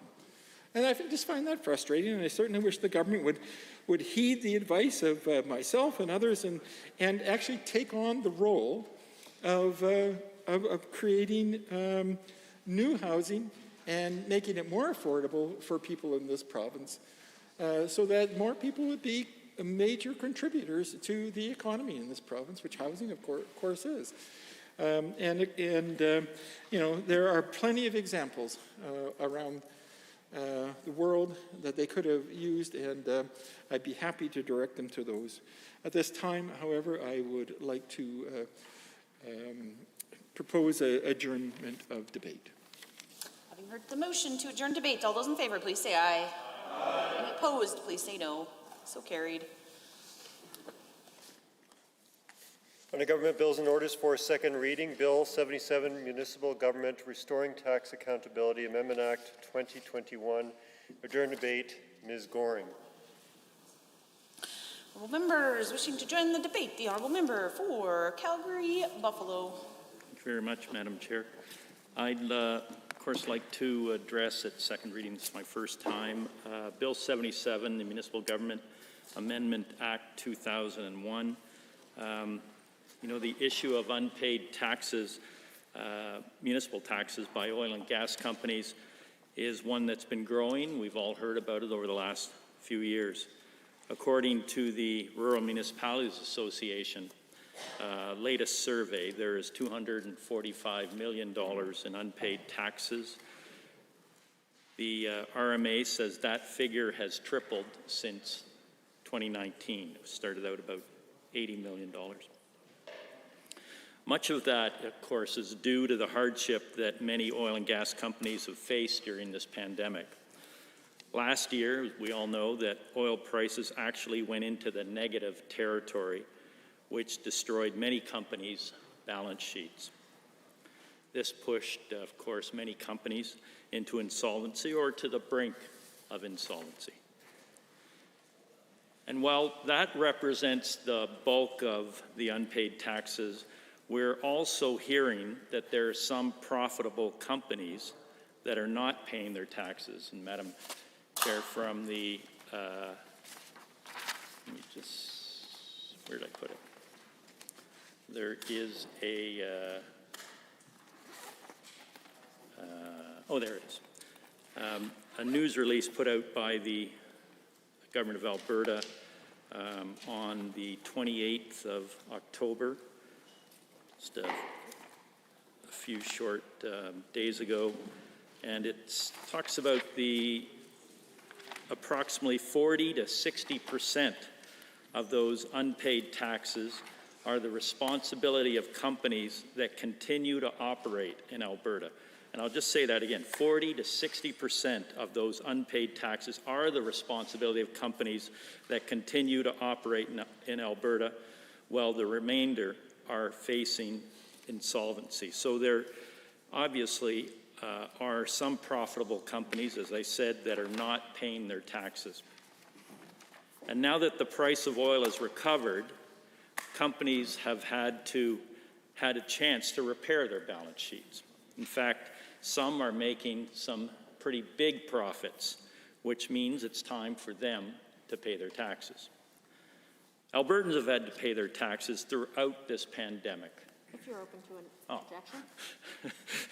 Yeah, thank you so much to the member from Calgary-Buffalo for sitting a minute, and to the speaker through you. It's not every day that you have an opportunity when discussing municipal government and taxation, restoring what's called the Restoring Tax Accountability Amendment Act. That's an interesting topic. To have an opportunity to ask a question of somebody who was a municipal councillor for so many years, and also somebody who was a finance minister. So I guess one of my main questions would be, you know, in the days you were on council, if you would have thought, oh wow, 40% of the downtown isn't paying their taxes, what the city would have done in that situation with you as one of the councillors at the table. What would a responsible government do if they knew that such a large portion of those who were responsible for paying towards the functioning of society was failing to do their fair share? Not even complying, well, arguably the current rates aren't fair, but they're not even doing that. So through you, Madam Speaker, to the honourable member, if this would have come forward in the time when you were on council, how would you have responded? Just briefly, the City of Calgary's been seized with that problem for the last probably 5 years, and they've looked at dipping into reserves to help out that situation, to ensure that the rest of the taxpayers in Calgary, whether they be residential or other commercial or industrial, are not having exorbitant increases because of the equalized assessment, which means that the city looks to a certain amount of money and they apportion those monies across all of the property types in Calgary. So they've dipped into reserves to make that happen, and they have given, in terms of ensuring that the tax increase to the others who are paying is not exorbitant. That's the primary vehicle they've been using in Calgary. But I want to just continue on and say that Albertans, of course, had to pay their taxes in the pandemic, so it's only fair that these companies do the same. All this legislation does is return the situation to the status quo prior to 2019, while also putting a burden on municipalities through liens and the seizure of municipal machinery and equipment. And it should have never taken this long, Madam Chair. The RMA, for instance, has been asking for this type of amendment for at least 2 years. This is an issue that we've been hearing about, and the UCP has failed to act until it has reached crisis situation. So the UCP has acted, or the government's acted last and least. One of the reasons I can speculate, of course, is that in just over 2 years, there's been 4 municipal affairs ministers to service the needs of municipalities, including the RMA, and deal with their issues. Of course, it's been in 3 people, but 4 ministers, so a change has meant that there has been little activity from the ministers of municipal affairs on this issue for the time that they have been in the file. And due to this delay, it may now be impossible for many of these municipalities to recoup some of the taxes that is owed to them. Taxes, of course, that they use to build and maintain infrastructure for their residents and to support their local economies. And further, I have serious concerns that the administration and implementation costs for these municipalities might not be worth the recovered costs. In that case, it may actually be cheaper for the municipality to just let these taxes go unpaid, which means they're no further ahead. I'm also concerned that this legislation still lacks the necessary teeth. There could have been stronger incentives put into this legislation. We've heard from the RMA, indeed the president of the RMA has, in that same press release that I mentioned, talked about what those incentives are, and I'll get to that in a second. RMA would prefer to see a rule where if you don't pay, then the Alberta Energy Regulator won't give you a license to operate when you come forward with new wells or pipelines or other things. They won't give you a license to operate until you clear the debts owed to municipalities. We have also heard from the RMA that they'd like to see more transparency around which companies are in arrears, because these companies go across county borders, they go across municipal borders with their linear infrastructure, pipelines, and other things. And sometimes they treat municipalities quite differently depending on where their assets are and whether those assets are making money for them or not. And so they would pay taxes in some municipalities, but not in other ones. So the RMA is asking for greater transparency. They would like to see the AER publish a list of arrears and companies that are behind those, and the amounts owed to municipal districts, and the payment statuses. We already have that process in place if you look at a different system like consumer protection. This would further demonstrate who the good actors are and who the persistent bad actors are. So with regard to RMA, again, they're talking about the struggle in that news release, the struggle. Oh, sorry. If you're ready. Yep. Thank you so much to the member, through you, Madam Speaker. I appreciate that the former finance minister has an opportunity to discuss a little bit about some of the pressures and realities and shortfalls in what we're being asked to consider today. I was wondering if he would be able to talk to us a little bit about some of the challenges, and nobody's saying everything's perfect or was perfect a couple of years ago, but I think it's been exacerbated. I was hoping that the member could talk a little bit about some of the large cities as well. I know that there was a big city charter that was struck in the time when he was around the cabinet table, and appreciate the expertise he brought from his former work as well as the work he was doing as a cabinet minister. So if he could talk a little bit about what good negotiations look like, what good faith negotiations look like, what could be done with municipalities to restore some of this. Also acknowledging that the current Premier committed, and so did the entire caucus, to respect the big cities charter and didn't. Thank you very much again for the intervention, my colleague. I will say, with regard to revenues that municipalities anticipate on a regular basis, one of them is from the Government of Canada, of course, in the form of grants and agreements. And when we were government, we did strike the big city charters with Edmonton and Calgary, and it was a revenue sharing agreement that would create certainty from the province of Alberta to those two large cities, and it was going to be the model for other municipal charter agreements subsequent to that one. There was work going on to make that happen, and while the Big City Charters Agreement took time and was a negotiation that had to be hashed out and worked through, and it took several months. It was one that was respectful, and people walked away from the table agreeing that there would be a revenue sharing. It would start at a certain date, and it would increase as the province's coffers increased, or decrease as the province's coffers decreased. So there was a shared agreement there. The risks were shared and the rewards were shared equally. And what the current government did was rip that up and go back to the MSI agreement, and now have extended the MSI agreement out, as we know, and reduced the rewards for municipalities by 50%, while keeping the risks ever present.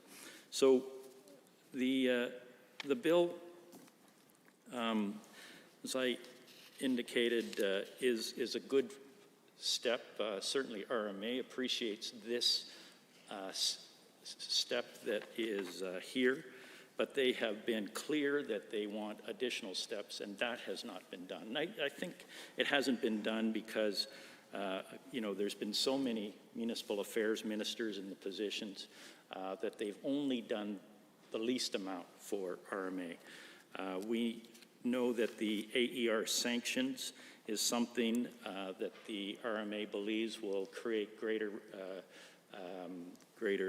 responsibility with people who have property in municipalities that have an impact on those municipalities, not only with the inability to provide services because all the taxes necessary to do that are not collected, but there's an impact on the road structure, on other infrastructure in bridges, in infrastructure in communities throughout Alberta that aren't being paid for, or their portion of that is not being paid for.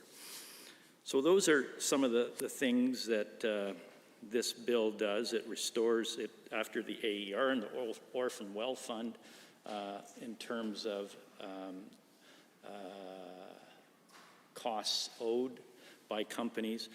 Municipalities will be second in line, which is good for them, but it's problematic in that they have to then go to court. They have, if the company doesn't pay their taxes after 120 days, they have to go to court. And I will recognize my colleague. Thanks. I promise this is the last time. Yeah, it is. I will interject through you, Madam Speaker, because that's the rule. I guess I appreciate highlighting how onerous it can be to have to go to court and to retrieve the monies rightfully owed. What are some of the methods that the minister thinks would be more fair and more appropriate? On the inverse, I want to thank him for being so persistent in getting us to change some other legislation that at the time, one of the reasons that was highlighted was that there was money owed to individuals who were part of organizations that may have not have received their payments or cashed their checks. And I'm one of those people that didn't even know that I had a check that was outstanding from Blue Cross and had an opportunity to have it reissued. So he was definitely active in trying to get people money back in their pockets that they were rightfully owed. And I'm wondering if there is a way that municipalities, without having to go through the court system, if there was government will, to make it easier for them to actually get back the money that was already assessed, what they might be. Well, repeatedly in the an article that I read subsequent to the actual news release and the stand-up of the minister introducing the bill, he talked about the hammer. You know, this would provide a hammer for municipalities. And I'd submit that this will put municipalities second in line. But if we're dealing with an insolvent company, you know, all the resources of that company are going to get stripped off for the AER, Orphan Well Fund obligations that company has. And there's not going to be any monies left for municipalities. That's what that's what people think. So the hammer's really less of a hammer than it is a smoke and mirrors kind of thing. So I think what the RMA is asking for in particular, would be a hammer in terms of prohibit companies that are still solvent, that are still operating, that haven't paid their taxes from being permitted additional licenses until they clear off their debts. That would be the hammer. And then subsequent to that, if there could be greater transparency about who the good actors are and who the bad actors are, because that information is not available at this point in time. And so those are a couple of the things that could I have a time check, Madam Chair? 3 minutes? Thank you very much. Those are some of the things that I would recommend. Looking at the bill too, I think speaking with some stakeholders, there's a problem with this addition, and it's called, and it's on the first page, number 1. And it says if by adding after subsection 2, basically the idea is that machinery and equipment becomes liable jointly and severally with the person who is the assessed person in respect to the linear property or machinery and equipment to pay the tax debt. And so how it was explained to me is if there's an operator of facilities and an owner of those facilities, the owner is the one who's assessed the taxes. But in many cases, the operators pay those taxes to the owner. And if the owner is not passing on that amount of money to the municipality, what you have is the operator paying twice because they want to keep operating in that jurisdiction. So they'll pay the owner taxes because that's part of the obligation of the contract they have. And if the owner doesn't pass that on or fails to pay, then the operator will step up and address the taxes so they can keep operating. That's an issue, of course, between those two parties, but it's a new addition here. And what it does is it puts a hammer on the operator to make sure the taxes are paid, even though the owner may have walked away with those monies. So, Madam Chair, I think I'll conclude by just saying that more could have been done here. It wasn't. That's a failing of the government, and they have made it hard for municipalities, not only with this bill, but other things they've done, namely I think giving a tax holiday to new infrastructure, oil and gas infrastructure. Municipalities can't tax that infrastructure because of this government's feeling that all things had to be done to support the oil and gas industry, even though it negatively affected municipalities down the line. So I would submit again that there could have been more done, that we see some companies that continue to operate not paying their taxes, and they need more of a hammer than this bill allows. Municipalities have not been served well with the kind of ongoing changes to the portfolio of municipal affairs, and they're feeling that here with their lack of clear assistance in terms of prompt payments of taxes owing to them. Thank you very much, Madam Chair. It's early. The honourable member for Edmonton City Centre. Thank you, Madam Speaker. Appreciate the opportunity to rise today and speak to Bill 77, the Municipal Government Restoring Tax Accountability Amendment Act 2021, at second reading. So certainly, I think it would be fair to say this government has had a contentious relationship with municipalities in the province of Alberta. We saw this from fairly early days, both in decisions that the government made and certainly in the manner of and the approach and the tone of the then Minister of Municipal Affairs, that I think certainly did not do anything to build partnerships and collaboration between this government and municipalities. Certainly, I think, may have to some extent gone to harm them.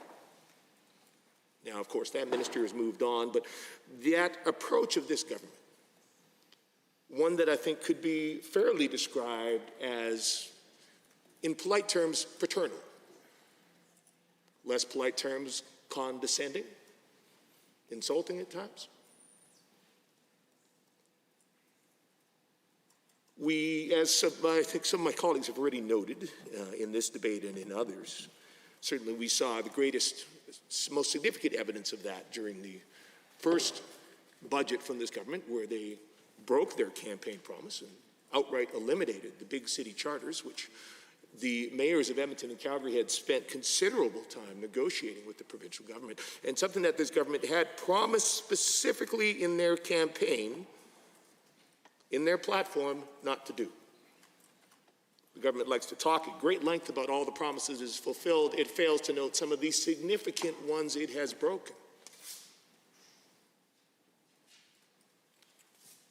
And they have proceeded since then to consistently and continually download additional costs on municipalities. We have seen them cut infrastructure money to municipalities by 25% over the next 3 years. That was a change that came forward in the 2021 budget. It was enabled by their Bill 56, the Local Measures Statutes Amendment Act, tabled by the current Municipal Affairs Minister. And under that bill, the remaining funding under the Municipal Sustainability Initiative sees a significant reduction. So again, these are for municipalities. Yes. My colleague from Edmonton City Centre, you're on a really good line. The question I would have with regard to that, when the money legs are cut out from under municipalities, as has been done, and you've been starting to outlined that, what is the impact that municipal councillors have then to deal with? What are the choices they have to make with regard to the money that has been taken away that they anticipated? And then what does that lead them to have to do at their local level? Maybe you could just kind of outline some of those reverberations, that decisions that have to be taken. Thank you. Well, thank you to my colleague for that question. It is a fair one, because certainly we recognize that conservative governments like to speak loud and long about the fact that there is only one taxpayer.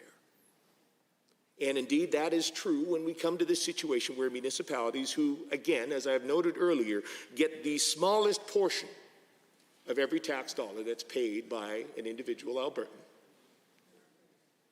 When they have a government that breaks its promises, changes deals after the deals are done, for the funding that they had committed that was going to go into local infrastructure, local services, things that they were committed to providing to their citizens, that citizens had voted in support of having, when that funding is pulled out from under them by the provincial government, then they are forced to either then not build that infrastructure, to cut the services, or to raise the local taxes through property tax on the individuals in their area.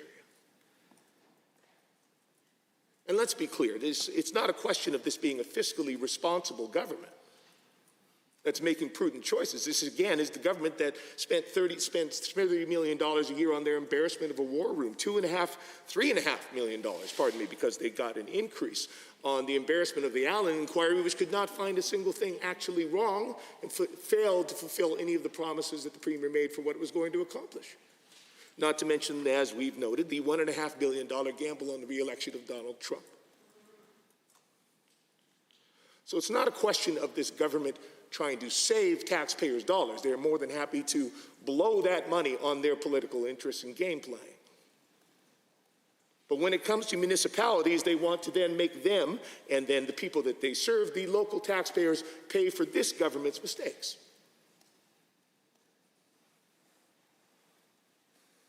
And this is important to consider as we look at another bill where we are talking about a request from municipal governments for some assistance simply in collecting taxes that they owe. They are not asking this government to pay a single extra dollar. And let's be clear, this is a government that, again, has downloaded multiple costs onto local municipalities across the province. That has made it more expensive for them to operate, more difficult for them to provide the services that their residents require. In this case, they are not asking the government to provide more money. They're asking the government simply to empower them to get the money already owed to them. So on the one hand, we have a government that is taking dollars out of their pocket, out of the municipal budget, and pulling back commitments that they had already made, increasing costs in other areas. They added $500 million. And at the same time, they are turning around and not providing them with the tools to be able to get the money that they are actually owed to fill the shortfall of what this government has pulled back and taken away.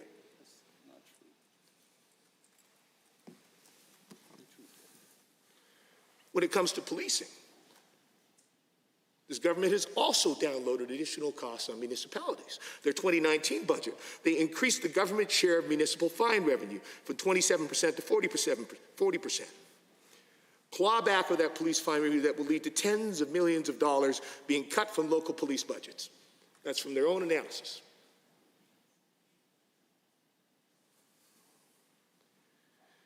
More costs being downloaded onto local municipalities, and they are simply asking this government to take steps to make sure that they can get the dollars they need to backfill the hole this government has created.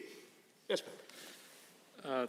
Thank you very much. Of course, I overhear a member beside you talking about the $500 million that was provided, front-ended.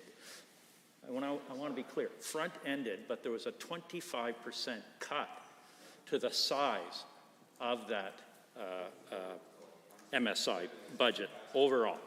So I wonder what you think that does to the relationships when the government is saying, you know, here's the money, we're taking our steps to give you the money we think you need, but we're cutting it back.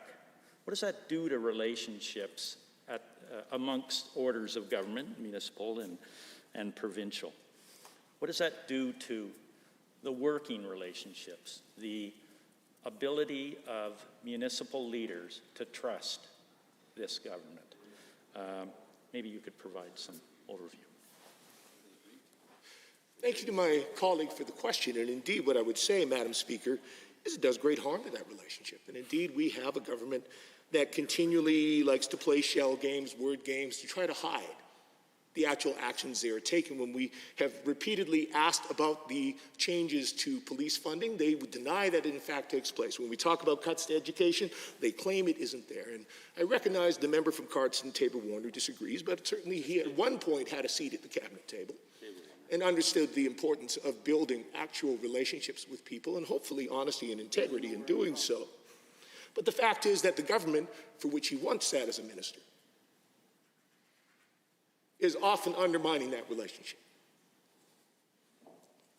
And is often, again, downloading costs, costing governments more, making it harder for municipalities to provide services, and then being much less than honest with those residents about the actual impact of their decisions. And indeed, we see that. Local governments and mayors and others recognize that fact. Indeed, in the case of this legislation,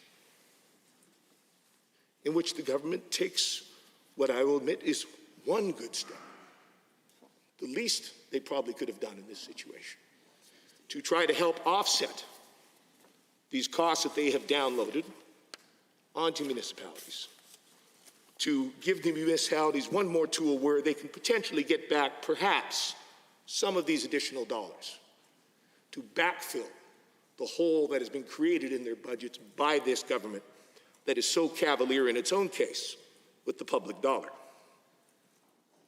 We've certainly had some response from some of the local municipalities. Mayor Thorne of Okotoks, you know, again, talking about the relationship between this government and local municipalities, Mayor Thorne said this government is saying that no decision, speaking of another case where this government is looking to create additional costs for municipalities with its barreling ahead with trying to create an Alberta provincial police force, which the majority of Albertans have already said, including as noted in the Fair Deal panel report, they do not want.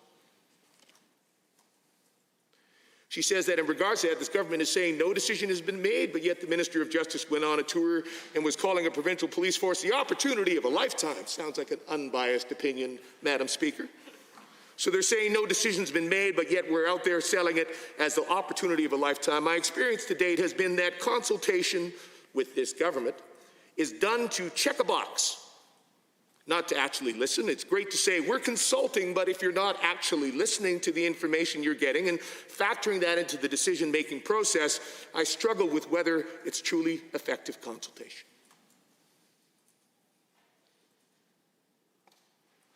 So that is the opinion of folks that have to deal with this government. And let me be clear, it's not just the mayor of Okotoks. That is a lot of people in this province on a wide breadth of files.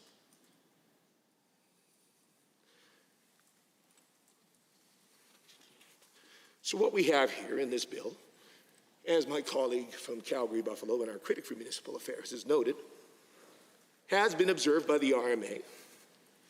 And in general, they said, well, okay, absolutely, this is one tool we can potentially use to achieve our goals, to try to reclaim the more than $200 million in outstanding unpaid taxes.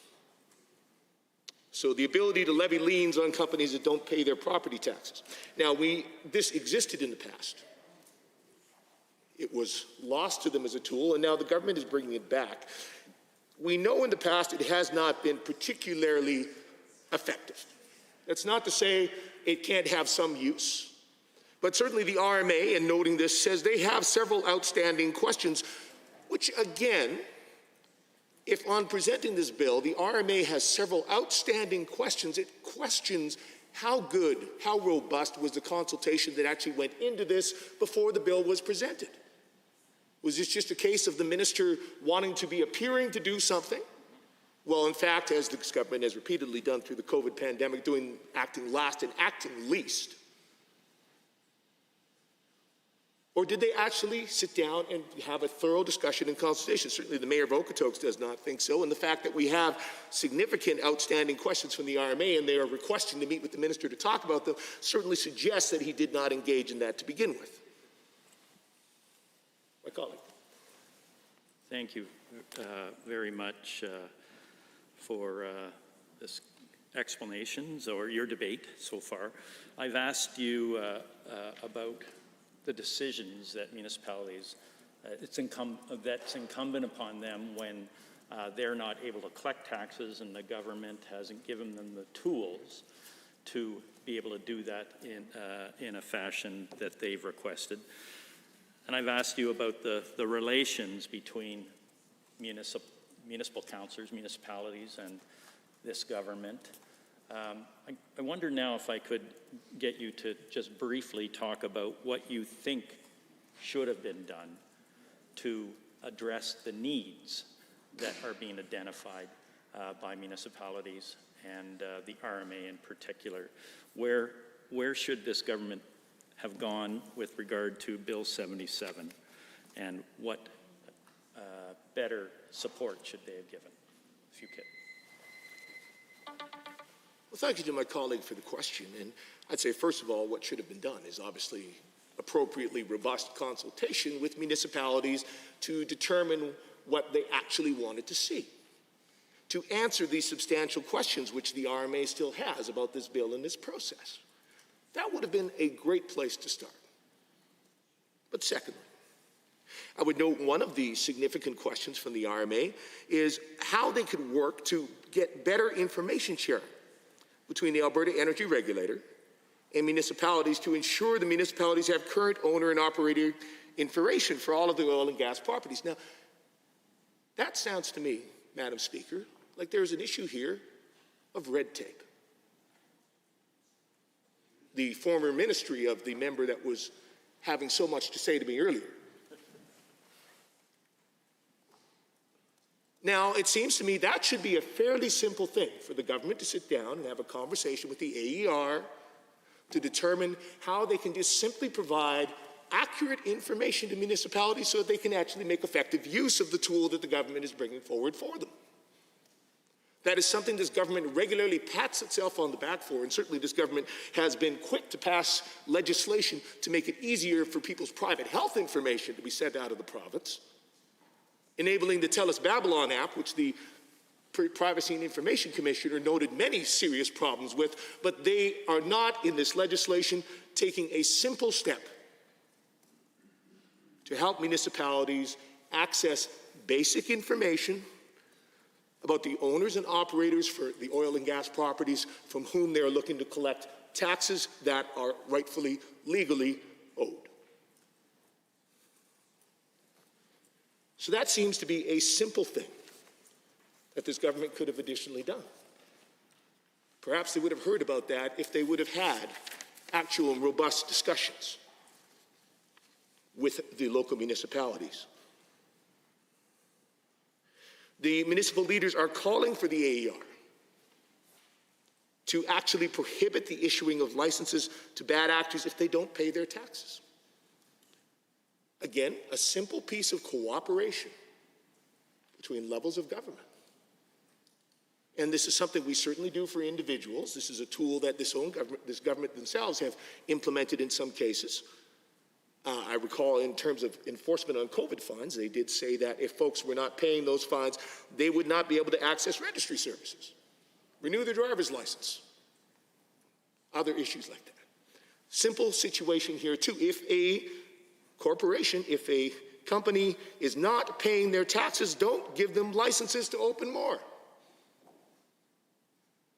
It's the least we expect of a good citizen. It's the least we should expect of a good corporate citizen. It's a reasonable idea, but it's nowhere in this legislation. We haven't heard a word about it. from the Energy Minister or from the Minister of Municipal Affairs. It seems to me, Madam Speaker, it may be again a case where this government is more concerned about its own particular political interests than about the public good. A repeated pattern with this government. The RMA also wants to talk with the government about what are the actual risks and liabilities that are going to be assumed by municipalities if they choose to seize oil and gas properties, because that is their recourse through this tool the government is bringing forward. But then what does that mean for that municipality if suddenly they are responsible for that oil or gas well? What are their obligations to the owner on which that asset, of the property on which that asset sits? What are the environmental liabilities? What are the other impacts that they are then being forced to assume? How is that going to change those relationships under the AER? Those are important questions, and I think probably would have been good ones for the minister to have discussed with them before he brought forward the legislation. They have questions about the applicability of licensing and regulatory requirements on the municipalities if they seize those oil and gas properties. There seem to be a lot of big questions here. The government, again, is very happy to talk about bringing out the tool, but they have done little thought, or at least had very little conversation with municipalities, it would seem, about the details and implications of their decisions. Now, again, of course, that is a repeated pattern we see with this government, particularly on the COVID-19 file, though they are certainly on that one have been repeatedly warned about the impact of their decisions. They've just chosen to ignore them.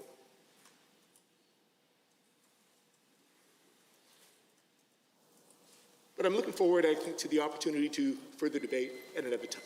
Thank you. Any other members wishing to join the debate this morning? The Honourable Member for Edmonton-Glenora. Thank you very much, Madam Speaker, and I look forward to being able to contribute to the discussion here today around Bill 77, the Municipal Government Restoring Tax Accountability Amendment Act, or 2021, or so it is called.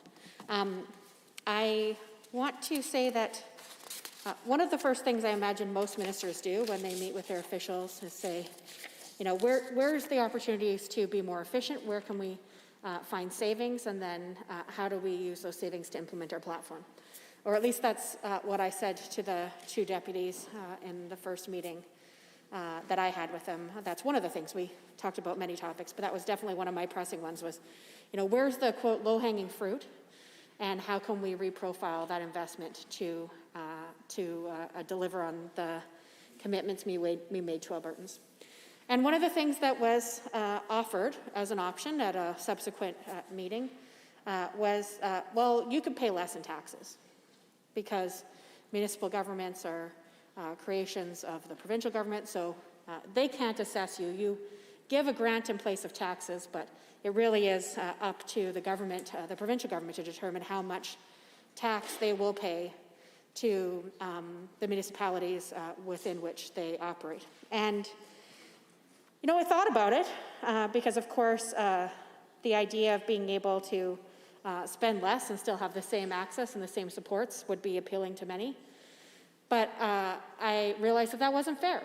As the Minister of Housing, there were many municipalities where we had government facilities, and it wasn't fair to cut our taxes and not anyone else's. And by cutting our taxes, we would be downloading those costs onto everyday ratepayers, whether they be individuals or corporations in those municipalities, because there was no way for them to make up that shortfall if the government unilaterally decided to cut how much they were paying. I'm not sure how the discussions happened with the current government, but I will tell you that Alberta towns and cities feel the squeeze from pulling provincial grants is the headline, and I will follow up by tabling this later today, of a CBC story by Brian Labby. This most recent one was July 19th of this year. But this is something that this government started doing in 2019 in their first budget after being elected, that they were going to pay less taxes to municipalities even though they had been operating in them and were going to continue to operate in them. And Mayor Chris Warwick, for example, from Hannah said, quote, "It is the arrogance of it. The biggest thing is everybody needs to pay their fair share." And you can argue whether or not the tax rate is fair, But the government unilaterally deciding that they were going to pay less certainly is not fair. Warwick says his community of 2,600 people will lose $38,000 this year after the province's full 50% cut to the amount of money they pay in lieu of property taxes on provincial buildings once that kicks in. And he says maybe $38,000 doesn't feel like an onerous amount to some municipalities, but the operating budget of Hannah is just $6 million a year. So certainly welcome the interjection. Thank you, Madam Speaker, and I wanted to comment on something just said by the Honourable Member for Edmonton-Glenora about the arrogance of some of the decisions made by provincial governments when they do decide unilaterally, and quite often without any consultation, to limit the amount of revenue that municipalities receive from the provincial government by way of grants. And of course, that revenue stream is something that many of our municipalities count on. I know they all count on it. I know my grandmother in her term as a councillor in a small village of Thorhild would often bemoan the fact that the revenue streams were cut by provincial governments. But not only that, now we are faced with the double burden of other costs being downloaded. So not only are the revenue streams being decreased, but they're being asked to carry a larger burden of social services as well. So it's a double squeeze, and it's, I think, doubly arrogant of the provincial government not to recognize that. And the relationship's got to be strained. Yes. Yes, Honourable Member, through you, Madam Speaker. Absolutely, this strains the relationship. Another person quoted further down in this article is now, decided to seek leadership and was successful in that of another provincial party to run against this government. So I would say, yep, the relationship certainly being strained. Imagine expecting to be able to pay half of what you've paid in the past and get all of the support and services that you've demanded in the past at the same time. And of course, if there is a fire, they will count on the fire department, which is paid for municipally, to come and save the building, and rightfully so. But that's one of the reasons why we should all pay our fair share, so that when you do need to rely on the other orders of government and the responsibility they have to serve those who reside and work in their municipality, that they have the tools and resources necessary to do that. And of course, if the fire department budget was cut in half, like the government chose to cut their payments in half, the odds of being able to save buildings on fire would go down significantly. The mayor of Hannah goes on to say that the impact of the cuts of the grants in place of taxes are significant. So in that municipality, of course, it was about almost $40,000. $30 million per year. Every single year, the government's coming up short by $30 million, and that impacts 170 different communities around the province. And again, the cuts were first announced in 2019, and they've been phased out in a very significant way. And at the same time, I would hope that the government would take the current context with which we're living in, and the fact that so many individuals have been negatively impacted, both by government decisions as well as the state of global conditions, and that their revenues have gone down. So for the government to cut their payments in half and expect that to be downloaded onto municipalities, either by cutting services or by increasing fees, jacking up fees for everyday ratepayers, I think is the height of arrogance and being out of touch with what everyday citizens and businesses are experiencing in this province. Happy to welcome an additional interjection. Thank you, Madam Speaker. Speaking of the impacts of downloads onto municipalities of extra service requirements and facing smaller provincial government support, it brings to mind a recent occurrence during fire season. It's still not quite over yet, where west of Edmonton there was a significant fire, a very stubborn fire that got into the ground, and it was causing families of acreages to flee for their lives. And one of the families was told by the local fire service that if they wish to stay overnight themselves to mind the fire in case it flared up overnight, they can save themselves, I believe it was $64,000. Otherwise, if the fire department stayed, they'd be receiving a bill for $64,000 for them to tend the fire overnight. That's downloading. Thank you very much, Madam Speaker. It absolutely is downloading. And let me talk a little bit about other downloading onto other municipalities. We've talked about Hannah, which is in the riding of the new minister, associate minister, and then many cabinet ministers. I believe the majority in the current cabinet, I could be wrong, happy to be corrected, represent ridings in the city of Calgary. Calgary alone this year lost $2.5 million because of the government making a decision not to pay its bills. And next year it will lose an additional $900,000 on top of that. So almost, it will be $3.4 million in 1 year just to the city of Calgary, where many cabinet ministers sitting around the table made the decision that they were going to download these costs onto their, ultimately their taxpayers in the city of Calgary, and then they'll try to blame somebody else for it.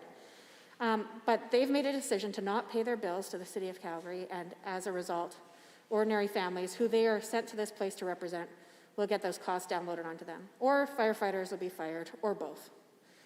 Municipalities can't run deficits, so they face tough choices, of course, Madam Speaker. They are put in the position when the government doesn't pay their bills to cut services or increase taxes or both. So the government brings us to this place today and wants us, under the leadership of the Minister for Municipal Affairs, who is also a cabinet minister from Calgary, who also sat around the table, so can't claim ignorance, can't claim naivety on this one of the longest serving members of this place. So to come to this place and say, well, we're going to make it so that municipalities can play tough, and we're going to empower them to be able to put more liens on, and they're going to be able to go after people who don't pay their taxes, when the minister who's bringing this bill forward refuses to pay his taxes that are owed to the city of Calgary on behalf of the government of Alberta for the buildings that reside within the city and services that are expected. You don't get to a provincial building without driving on municipal roads.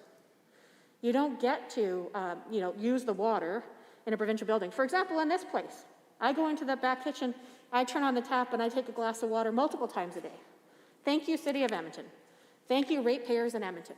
Sorry that the government has decided to only pay half of what they're owed for the taxes contributing to this place. It's not like we're using half as much water as we used to use. It's not like we're only going to call the fire department half as often. It's not like we're going to avoid driving on half the roads to get here. It is the height of arrogance to say that we need to play tough and put liens in place for municipalities to go after those who don't pay their bills when the government refuses to pay theirs. Unpaid taxes, they say, amount to well over $200 million. Well, add another 30 to that because the government refuses to pay theirs fully this year. And again, there are so many questions that my colleagues have brought forward, and I will add a few as we're here in second, because I certainly hope that either the government answers them at this stage or in committee. So when the government says that this is going to enable them to collect more taxes or more of their fair share, how can we as citizens trust in that when they won't, when in the past, even these corporations that they're supposed to be going after haven't paid them? So what's going to turn them into good citizens to take care of their environmental liabilities that are impacts of this as well? The government says there are more than $200 million in outstanding unpaid taxes, and does the government have any estimate of how much municipalities will recoup with the ability of this levy liens? And if not, how can they put this forward as a solution when they haven't assessed what the problem is and how much this will actually address it? So I would love to hear a little bit more about what kind of actual. We often hear people talk about economic impacts assessments, or like surely there was some sort of assessment, some sort of projection, and some sort of accounting for if this will make any impact on that. And another example that was articulated is if there's two counties that a municipality is operating in, and in the first county the company has assets but they don't pay very good returns, and they don't pay their municipal taxes in turn, but across the county line in another jurisdiction, the same company is making significant profits, and therefore they're always paying their taxes. Why is the government creating a structure where somebody who refuses to pay in one jurisdiction is being let off the hook? And why shouldn't all municipalities that corporations are operating in be expected to be treated equally and contribute to the operations of those jurisdictions fairly? Happy to accept the third interjection.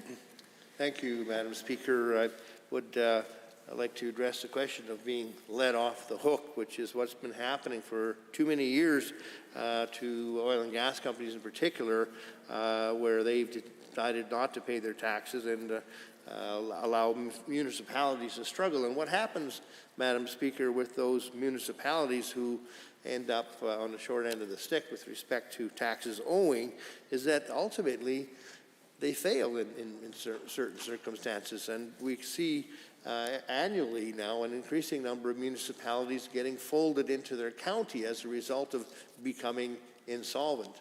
And the Minister of Municipal Affairs, certainly with this piece of legislation, hopes to avoid those kind of things. But indeed, unless there's some real teeth in these mechanisms, just simply negotiating or giving the municipality the ability to negotiate isn't going to work. They need to deny operating licenses. Interrupt, but the time goes back to Edmonton Glenora. Thank you very much, Madam Speaker. And may I ask how many minutes remain? You have 6. Oh, excellent. Opportunity for a whole, to respond and also talk about a whole additional section here. Definitely, I'd say that one of the things I'm most proud of when we were in government, and there's a long list, child poverty reduction, of course, comes very high on that list. Keeping our commitment to give stable funding to education and to build so many schools that were needed is very high on that list. Having labor peace, essentially, and healthcare, and creating an environment where healthcare workers, could hopefully come to work and focus on their job and not feel like the government was making it harder for them every day. Freezing tuition, freezing the fees for post-secondary institutions. It was actually freezing the fees on a cold day in the winter, probably around 2005-ish, maybe 2006, where I first got to really meet Dr. Raj Panu, who was a member of this assembly and who I'm confident acted in many critical roles, probably including municipal affairs and maybe even finance over the years. He had been our leader of our party as well. And it was on the front steps of this building where I got to have a real conversation with him. And we were out there frozen. It was winter, and we were all in our coats, and we'd all walked across the high-level bridge from the University of Alberta to come on this place and to compel the government to freeze the fees, which they didn't. But actually that conversation gave me the confidence to go up to Dr. Panu the next time I saw him and have another conversation, another one after that. And eventually the longest one I had with him actually was on an airplane when we were flying from Calgary to Edmonton. And I was sitting at the back of the plane, and he was sitting at the front. And I was so excited to see him, but I, didn't want to be a jerk and go up and harass him.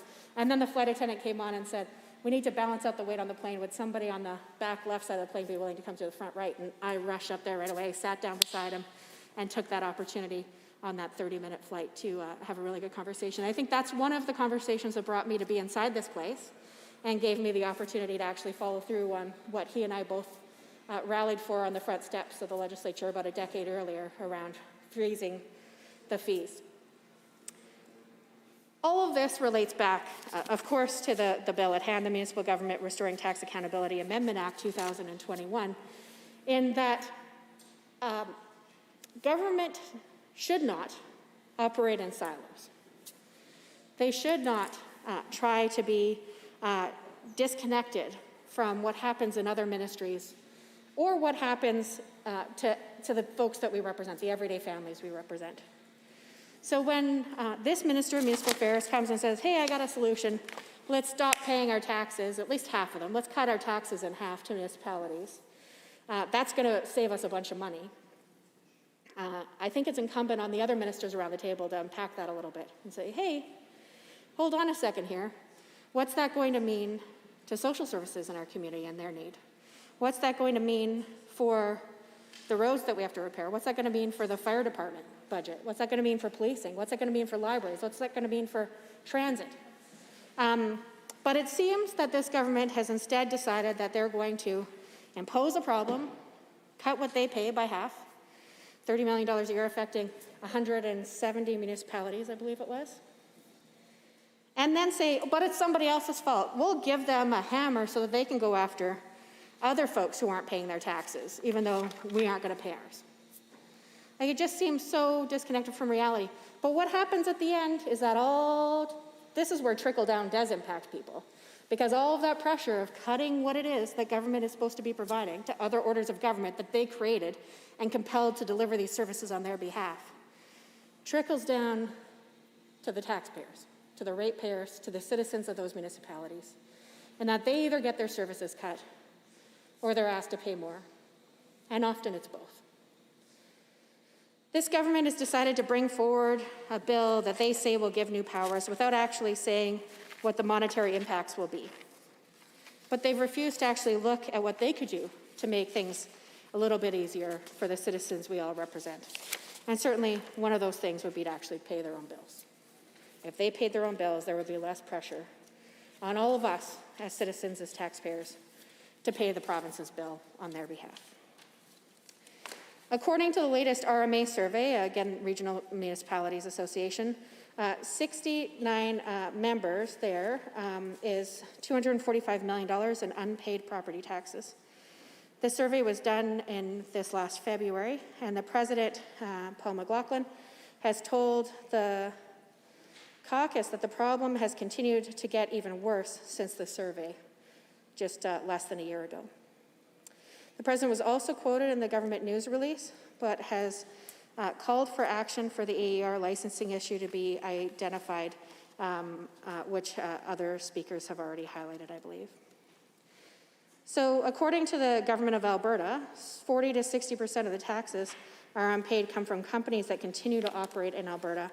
I guess it's not a big surprise that when the government itself refuses to pay their taxes, that when individuals who, or corporations that don't pay their taxes feel that they're justified in that. Because we should be here leading by example. We should be doing our part, whether it's in response to the COVID situation and the responsibility that we all need to take to make sure that we create a safer society for all, that it's safer for those seniors who live in our province who are of greatest risk of deadly consequences to COVID, or whether it's children who still don't even have the choice to get vaccinated. The honourable member for Lethbridge West. Thank you, Madam Speaker, and I rise to provide some comments at this stage of debate for Bill 77, the Municipal Government Restoring Tax Accountability Amendment Act 2021. This is a significantly and notably partial response to a massive problem of sustainability for rural municipalities in particular. This issue has been growing exponentially, in fact, since 2019. The 2019 survey conducted by the rural municipalities of Alberta indicated that the unpaid outstanding amounts were around 81 million, and they now stand at about 245 million. That's a 200% increase from 2019. This is an incredible amount of duress for a number of municipalities that are already bending and in some cases breaking under the weight of new policing funding formulas and being stuck with the tab by the province on this. The reduction in various funding envelopes, whether it's the Alberta Community Resilience Program, which allowed especially smaller towns and centres to upgrade infrastructure, in particular in response to more frequent and severe flooding events. That piece of infrastructure funding disappearing from the books in the province. Changes to the Municipal Stabilization Initiative, reductions to regional economic development organisms, for example, in Southern Alberta, the operating budget for South Grow and others.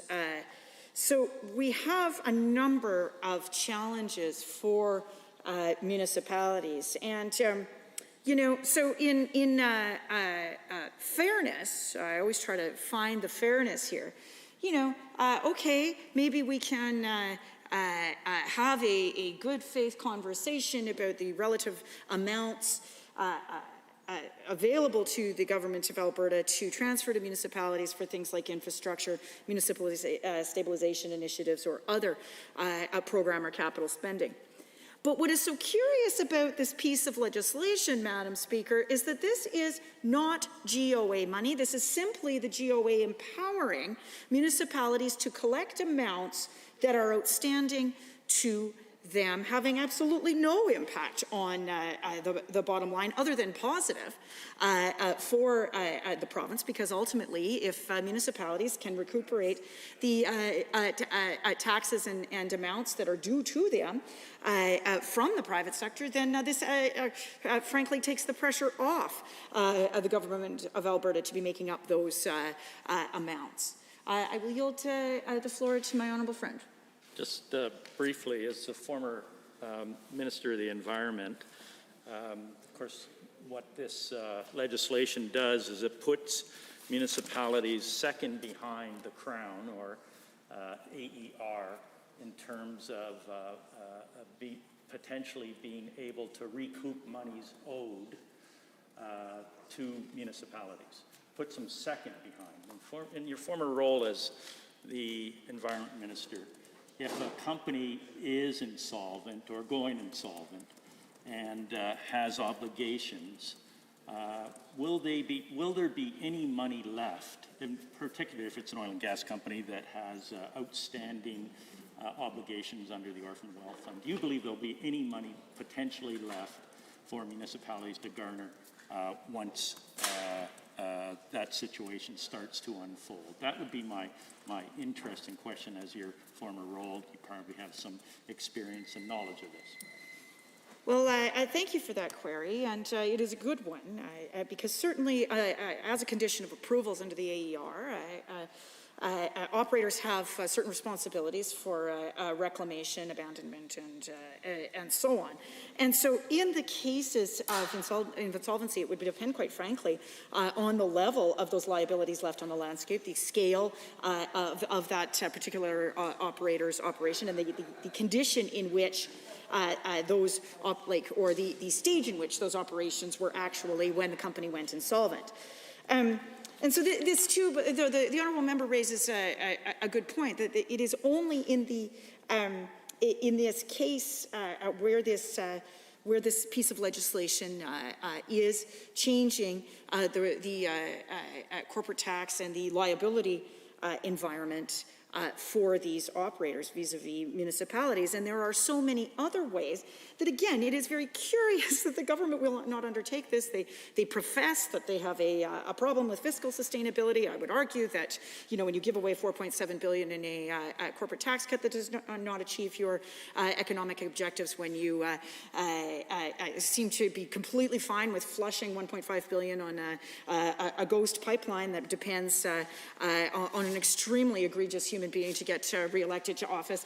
That maybe you have some other problems related to fiscal sustainability, but nevertheless, if you are claiming that there is no money in the till, the fact of the matter is, you would think that you would be looking for other legislative tools to make up those shortfalls that are created not only by unpaid taxes, but also by the downloading of policing costs, other infrastructure cost changes to MSI, and other challenges that are being faced by rural municipalities across the province, Madam Speaker. And so that is why it is so curious that the government appears to have not at all listened to rural municipalities. I can recall asking the Minister of Municipal Affairs in the budget estimates debate in 2019 in the fall about his response to this persistent problem. At that point, identified as $81 million in outstanding by the RMA, and they were passing resolutions at that time. And I remember putting the question directly to the Minister of Municipal Affairs. So, are we going to see some amendments to the legislation around this in the ways that the RMA are asking for? For example, whether the acquiring company has any municipal property taxes outstanding, whether municipalities may use tax recovery powers available for other pieces of property to address this non-payment issue. And at the time, you know, the minister sort of slow rolled it and put it into a typical government-y kind of process answer of, oh, we're examining all our options. Clearly they were not, because 2 years later, here we have a piece of legislation that does not at all examine any options except for this one very narrow one in which it may not in any case address the actual majority of the problem, which is that in fact solvent, profitable companies are just simply not paying their taxes. And so that it is so curious that this government would choose inaction when they could very simply put it in this piece of legislation and actually do something in the month of November when RMA meets, actually do something that people like. This is a novel concept in government, Madam Speaker, whereby governments do things that respond to people, and it makes people like them. And right now we have a situation where a government is not doing any of the things that people like, not even things that don't really cost all that much money, which having a more robust piece of municipal government amendments come before this House in order to properly empower rural municipalities to get themselves on a better fiscal sustainability footing, Madam Speaker, that might have occurred to them. Alas, with the least popular government in Canada, led by the least trusted Premier in Canada, we simply seem to serially choose the option that does not respond to people's legitimate concerns, their legitimate feelings of uncertainty of and what the future may hold, in particular for rural municipalities who need that kind of certainty and planning, as I mentioned, in the face of a number of other government cuts, but also in the face of the persistent out-migration out of Alberta and the persistent issues with rural and small city and small town sustainability that we see across the province. We are now 5 straight quarters of out-migration in Alberta. We are seeing now, it's not just anecdotal, we're seeing survey results now coming out saying that younger people in particular are not seeing their future in this province. I yield the floor to my honourable colleague. Thank you so much, because the 5 straight quarters of out-migration is incredibly concerning and something that is quite new to Alberta and needs active attention and strategies to try and maintain. And yet this session, we've not seen the government put forward any legislation that would support Alberta's youth to stay here in the province, to attend local post-secondaries. The affordability issue is a huge challenge. As well, the government's very aggressive stance when it comes to our workforce, our healthcare system, really seems to be having a strong impact. And when we look at the outward migration, it is Alberta youth that it seems to be the real issue. And so when we're thinking about our rural municipalities, when we're thinking about rural sustainability and the need for rural doctors and healthcare professionals, I think that the connection you're drawing is important. Well, you know, this issue of unpaid taxes, Madam Speaker, goes to rural sustainability and overall optimism for the future in the province of Alberta in the following way.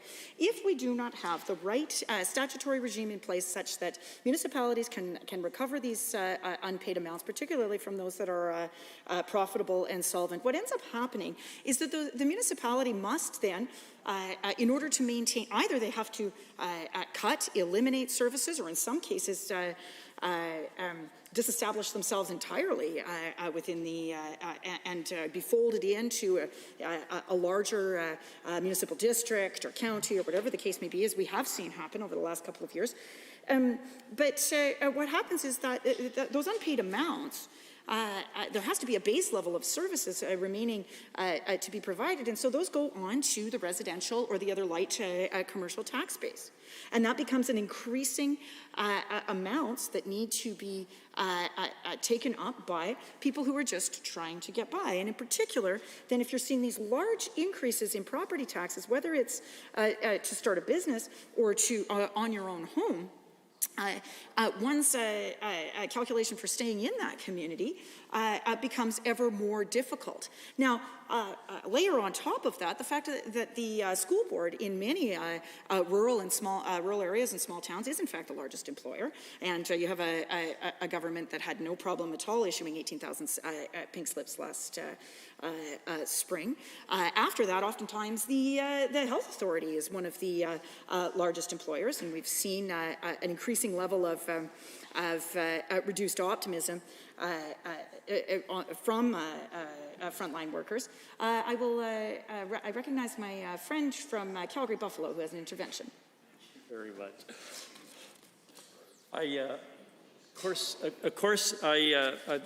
Listening to my colleague previously from Edmonton, Glenora, and now you, I'm just wondering about owners of property, oil and gas property companies that have chosen to, it's not a large amount of players, but it is some players who have chosen to not pay their municipal taxes. I'm just wondering if you want to, through this bill and your understanding of this bill, speculate why that belief that municipal taxes are the last or not even required to be paid, if any of that comes from the last 2 years plus and the views of this government. Well, thank you to the honourable member for that question. Now, here's the thing.